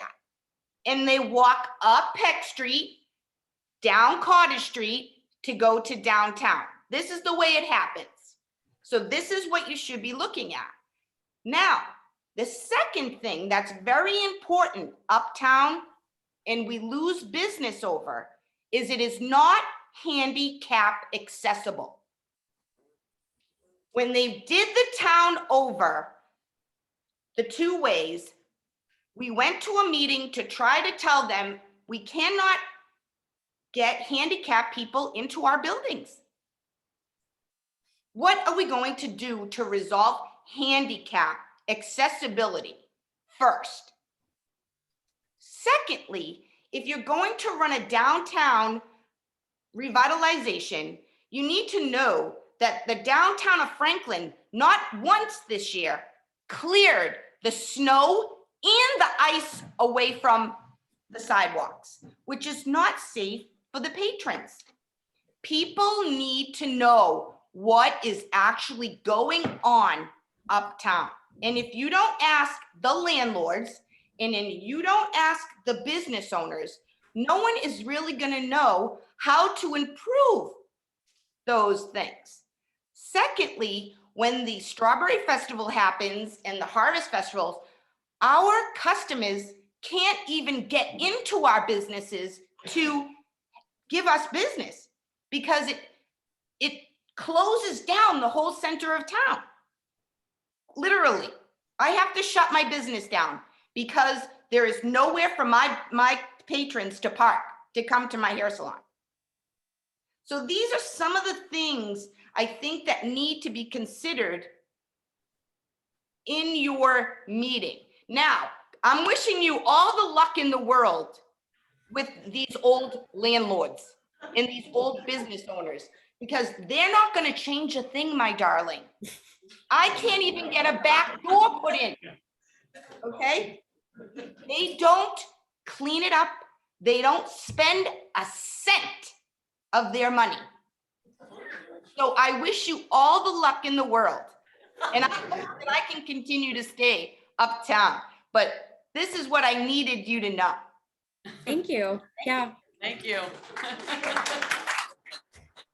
So, we have started engaging property owners in the district, and obviously these are really great comments. We want people to tell us more in the survey, and obviously short of taking properties by eminent domain, all we can do is just try to make what people want to see a little bit easier. So it's no small feat, but just kind of using what we can do from a policy perspective to change some of the economics to maybe encourage one of those property owners to sell. All right. And so Emma, I guess you, MIPC would like to probably drop off. If I know we do have more comments and we will keep this open. Sasha, maybe can make Maxine the host, and we'll keep going until people have had their say. Okay. Great. Thank you so much again. I really appreciate you all turning out, and I would just encourage you to spread the word about the survey. It'll be open for a couple of weeks, and make sure that your friends, your neighbors, family members are filling it out, because we want to hear from as many people as possible. The more people we hear from, the more of a community consensus we can get, and that's something that's really important to us. So thank you. All right. Thanks, Emma. Thank you very much. Thank you, Emma. And thank you, Sasha and Thank you, Alexis. Sasha. Appreciate it. Have a great night, everyone. Bye. All right, we have more comments. Somebody at the mic right now. Here we go. I don't have a lot to say. My name's Ruth Ann. I live at 175 Oak Street. Patty sort of stole my thunder, because I was going to say my peer group is like a lot of moms in towns, elementary school age, and we love downtown. We love the library, going through the common. Now Birch Tree has opened up, Franklin Nutrition's opened up. It's been kind of exciting with some new shops. And I talk to a lot of people around town, and I try to figure out what's going on. How come there's brothels being broken up? How come there's it just seems completely dumbable type buildings, and what's the real deal? So I didn't know if the zoning sort of audit would have any suggestions, or maybe have some incentives and things like that. So Patty kind of went right through where I was headed, but from what I hear, it's a really difficult area to do business in, and a lot of great businesses that would otherwise maybe come to Franklin, because we do have a train line, we have a huge population, 5 elementary schools, we can certainly bring the business in. I hear that they don't want to be here, and then when they come here, they leave downtown and go other places. A great example of that is Fiore, that was downtown. I know that there was some talk about the little building right next to Rockland Trust that stands alone, sort of in between FSBA and Rockland Trust. And it's just kind of shabby and sitting there, and there was somebody who wanted to open up a little breakfast place and a little patio outside with umbrellas and everything, and they couldn't do it because Rockland Trust uses it for their business And I don't know, I ask questions and I just get kind of blown off because there's really no answer when it's privately held, so. That's a lot of the concern that I get. Yeah, there's a lot of good points. As far as the properties they are privately owned. If a person doesn't want to fix this property up, it's hard to make them fix it up unless they really have problems with code and things of that nature. But I think when you develop a zoning bylaw, you can create a zoning bylaw that can provide incentives for certain type development. So if you incentivize, let's say you wanted a mixed use with a few houses, for a few housing units and some retail first floor, underground parking, whatever the case may be, you can create zoning that incentivizes things of that nature. But it's up to a developer to do what they want with their own property.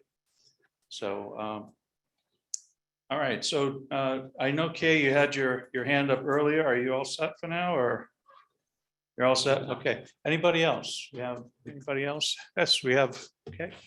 All right. Somebody at the mic here. Hi, thank you.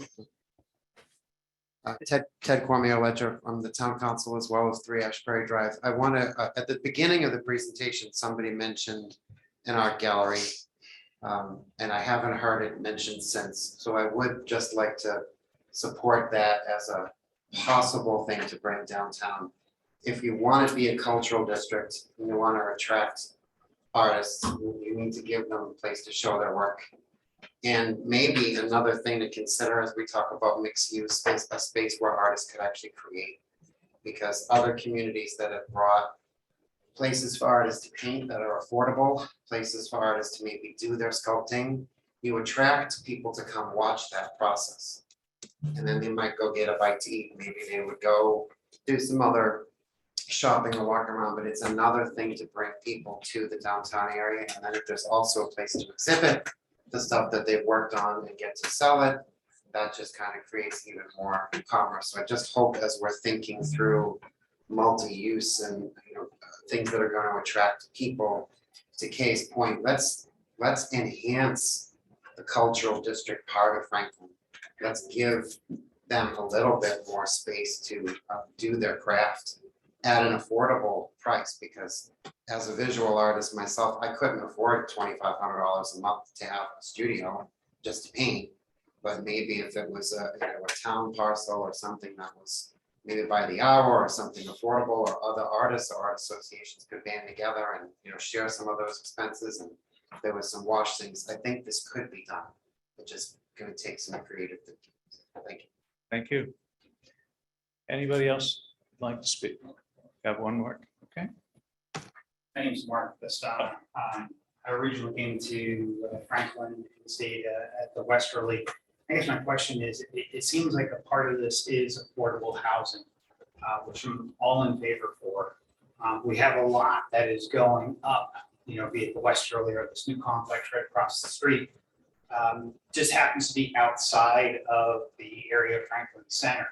My question is are we in a situation as a town in the aggregate where we are forced to act here about affordable housing? Are we meeting the thresholds? Because I thought I heard Emma mention that we are not meeting the thresholds for affordable housing, and almost that we would be forced into action.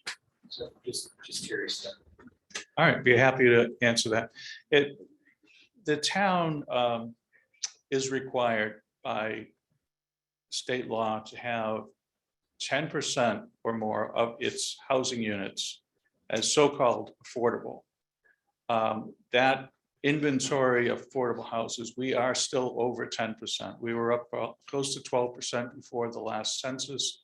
We're still over 10% now. So no, we're not forced to do anything. If somebody were to come with a development, they can't force that development on you. So therefore, do we just say, okay, let's have all development be market rate? And if that's the case, you're not really meeting the needs of a lot of the people in the town. Therefore, we have to think of other ways to come up with affordable units. Okay, so We're not forced to do anything, but doing something on a basis that is, what is the right thing to do? If somebody's going to develop 100 units of housing, how many should be affordable, or should any be affordable? And some people's mind is let the market take hold and do whatever it wants. But very quickly, if you do that, you'll be under 10%. And then you will have project forced on you. Okay, so you have to try your best to keep 10% or more of any housing developed as affordable that can go on our inventory. I appreciate that. Would a unit like what's being built across the street, I'm gonna assume that's going to be near 300 units, count towards that goal or not? The ones across the street, there are no affordable units in it. So they're bringing our percentage down. Right. No, okay. Thank you. Okay. Good question. No one defines affordability. Affordability is never really defined. It's all only stated affordability. What is the numbers of affordability? Is it by income? What is considered affordability? All right. We never, I don't. I'll be happy to try to answer it. There are a variety of types of affordable housing. Okay. If you were to get an apartment in the town's housing authority, with the town's housing authority, you have to meet very low income standards. That's their version of affordable. There are so-called workforce housing, which is another level that the state sets. It's all based on what the state sets at these different levels. So the 10% is considered what? I don't have the dollar amount specifically in my head, but there is a specific dollar amount. So it is strictly by the income. By income, but once the units have become affordable, if the town works a deal with a developer, they're going to make 10% of their units affordable to a certain income. It will be a certain income level, correct? And as time changes, they need to adjust that income level based on So income. affordability is constantly changing. Correct. Thank you. That's what I'm asking. Okay, very good. All right, we have Lynn on Zoom. Would you like to unmute and talk to us?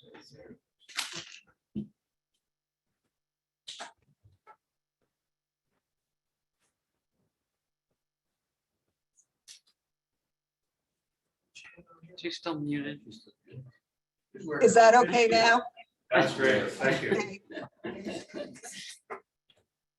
I'm in a funny position. I grew up in the town, left when it was about 7,009 people and moved back 3 years ago. So I'm an old timer and a newcomer. I am actually here as a member of the Franklin Federated Church, which is, to anybody that doesn't know, it's on the southeast end of the common. We have an old building. It is significant. We can't afford it. We want to get involved with the town. I want to make sure that the zoning that covers our building and our parking lot and our parsonage, which is rented, we want to make sure that whatever zoning does allows us to be creative about what happens to the building and our congregation in the future. Thank you. Thank you. Sue Sheridan.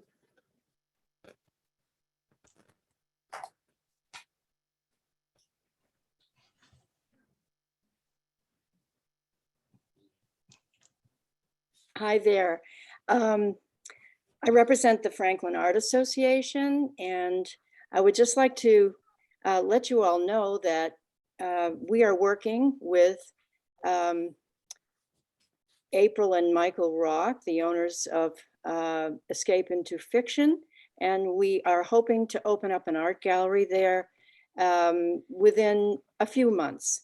So this is so exciting for our organization, and also because we have been trying for many, many years to have a brick and mortar place in Franklin where artists can exhibit their work And having a gallery downtown is, believe me, it's a dream come true, especially since we now have the Franklin Cultural District.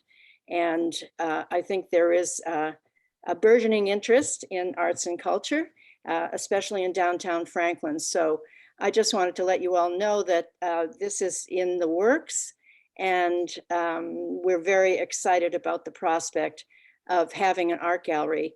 It will be in the Escape into Fiction space in the back, and I think it's going to be a great space. And we will be announcing a grand opening at some point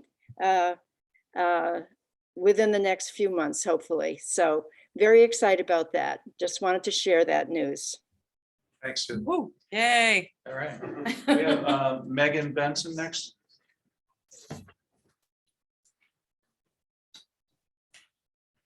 Hi there. This is just a quick few. I saw that the survey was posted and made live. So I have a quick, I guess, suggestion. I'm wondering if there's any way we can make it clear for anybody who's taking the survey that this rezoning and this planning is going to happen regardless, right? So I think that's important. So when we send it, people know, like, this is important to get your feedback. We need to see, you know, there's going to be changes made. How should they be made? And they're going to be made. So that's my biggest thing right now, is like looking at the survey. I do think it should be made clear kind of that this is going to happen. And, you know, basically that the town council has the ultimate say, because right now it people could see this survey link and think like, oh, it's, you know, MAPC. I don't even know what that is. I'm just going to like X out of this and not, you know, continue on. So that's it. Thank you, Megan. I'll look at the wording, make sure that, you know, it is clear that it is a town project, and MAPC is working for us if necessary. Okay. And Okay. just also that it might have like this, it sounds like it's going to happen regardless, right? So like, Okay. Well, okay, I understand what you're saying. I guess we can throw something in there, but really, we don't really know what will happen. And something small could happen or something big could happen based on zoning that will be created and passed by town council after many people have time to comment on it. So correct, but it's we not don't- just like a we really- voluntary, something is going to happen, right? Like it's something not- always happens. We passed several zoning bylaws last year, several the year before, and several years before. This is a study to see what we would like to do in the downtown now, if anything. So that will be based on the input and the town council recommendation and approval. Sorry, Thank you. real quick, one clarifying question. So it is, if anything. Yes. Is what, if anything? I'm sorry. So so Might this, not do anything. there might be no changes. Well, it's up to the town and the town council, correct? Yeah. Yes, yeah. Okay. Okay, so anybody else have comments? Oh, we have one more. Okay, come on to the mic. I was just wondering, why is all this happening in the first place? Speaking to the mic, I don't know if it's my hearing. Why did all this happen in the first place? What was the need for it? Can I- I'm just curious. Can I answer this? Jamie Helen would love to speak on that. I can't wait. No, in all seriousness, there's a couple things, just so folks have a little bit of historical context. One, Franklin Center, MAPC actually did the study back in 2003. It was the last time that the downtown and C1 zoning had been looked comprehensively. It's been almost 20 years. In that time frame, as everybody knows, the town worked for probably at least 10 plus years to get the infrastructure, the sidewalks, the roads, the pedestrian crossings, all of that was funded through federal and state money, where the 2 lanes went back around the triangle in downtown. So ever since then, we've seen an influx of small businesses. We've seen some highs and lows. I think you've heard some of the comments tonight. And really, this was the next wave of looking back and saying, are there any zoning changes that could give incentives to clean up maybe some of the buildings that people have referenced? And as luck would have it, the legislature 2 years ago and the governor put forth a new law that required us to analyze our zoning within a certain distance around the train stations. It's a requirement for the communities that have MBTA stops in them. And so really about a year or so ago, it was the consensus of the council and the planning board and others to try to at least go back and look at some of these, primarily because there was actually other zoning changes that were proposed at the time to the planning board and the council that actually did not pass. And so really this was an opportunity to take a step back, hire a third-party consultant to come in and look at what we have, where the communities come from, where we're going, and to try to look and see if there are any other amendments that could be advantageous to the town to make downtown Franklin a little more amenable to the families and children and individuals who live here. So that's, I hope that answers your question in terms of what the impetus for this was. It didn't? The whole night, it's been talking about zoning. It's a zoning form. Now, that's supposed to be the motive or the thing to get everybody to come to Franklin. I don't understand how that's an issue, how that's going to be the thing that's going to bring all these businesses and everything to Franklin. Zoning can be one tool and one technique to try to incentivize certain types of development, I think, to enhance the quality of life for residents in the community. Ultimately, we've heard numerous times tonight about ice cream. We want ice cream in downtown. Since I've come here, I've been looking for an ice cream cone downtown. You can't get an ice cream cone downtown because most businesses and most property owners have not installed a grease trap on their property. So there's a limitation as to why we can't have Hudson, Maynard, Marlboro downtown, some of these other communities that people aspire to be, because they want ice cream, because they want beer, because they want food, you know, or art galleries or a variety of other things that people are looking for. So again, zoning is not the only way to do this, but it is one tool and one technique to do that. That's all you've been talking about tonight. It's a zoning form. Yeah, I guess. But I'm just thinking, like, why the what is it, MAPC? How is that determined? They're a consultant. They're doing work for us. That's all they're doing. They're not telling us what to do. They're doing our assessment of properties, they're looking at our zoning bylaws, things like that. No, I'm just wondering. I mean, I kind of reflect everything that everybody else has been saying about how Franklin is a nice small place, and that's why I moved here. I can just get on the train and go somewhere else. That's why I wanted to be quiet. I wanted to have a nice small place to live in. So I really hope that doesn't disappear. Zoning.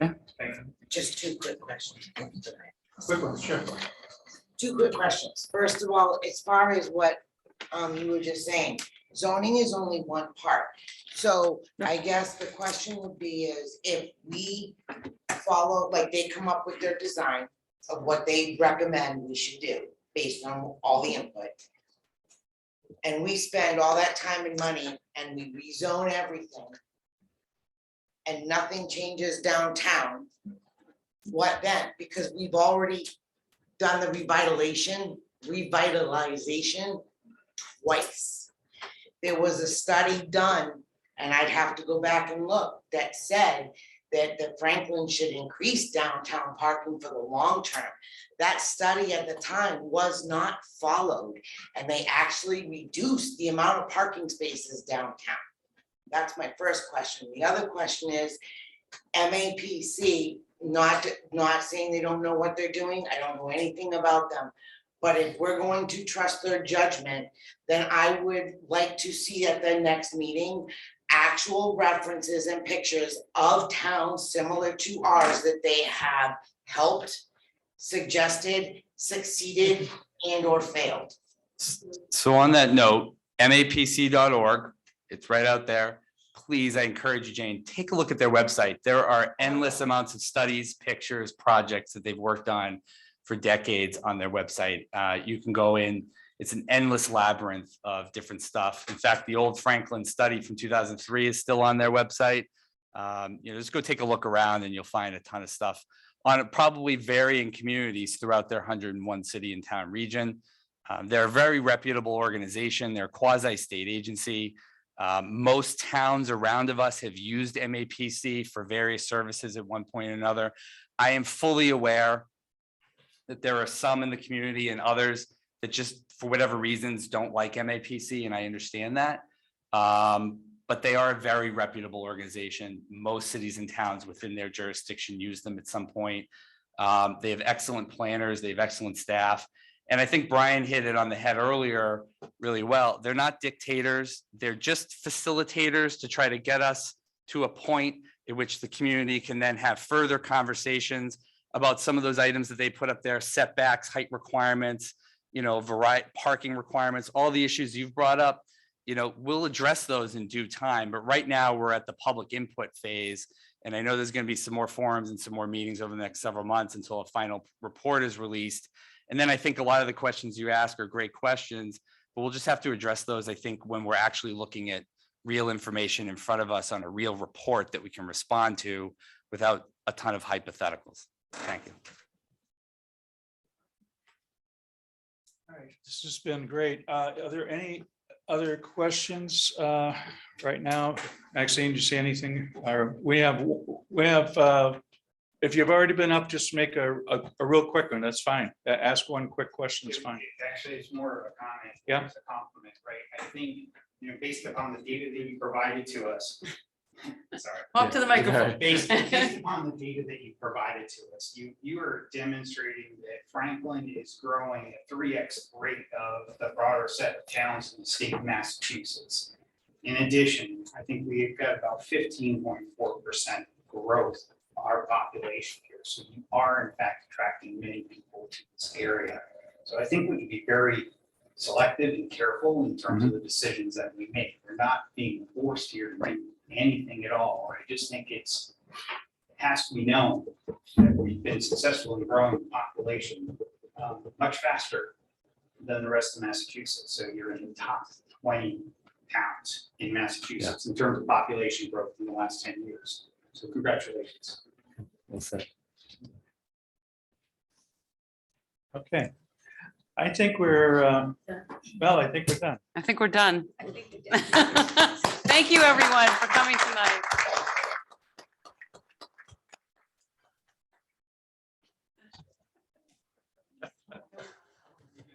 Huh?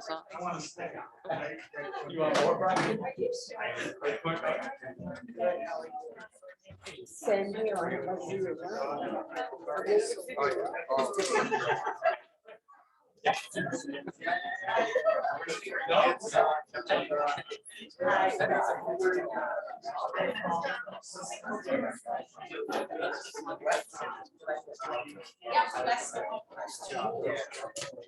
That's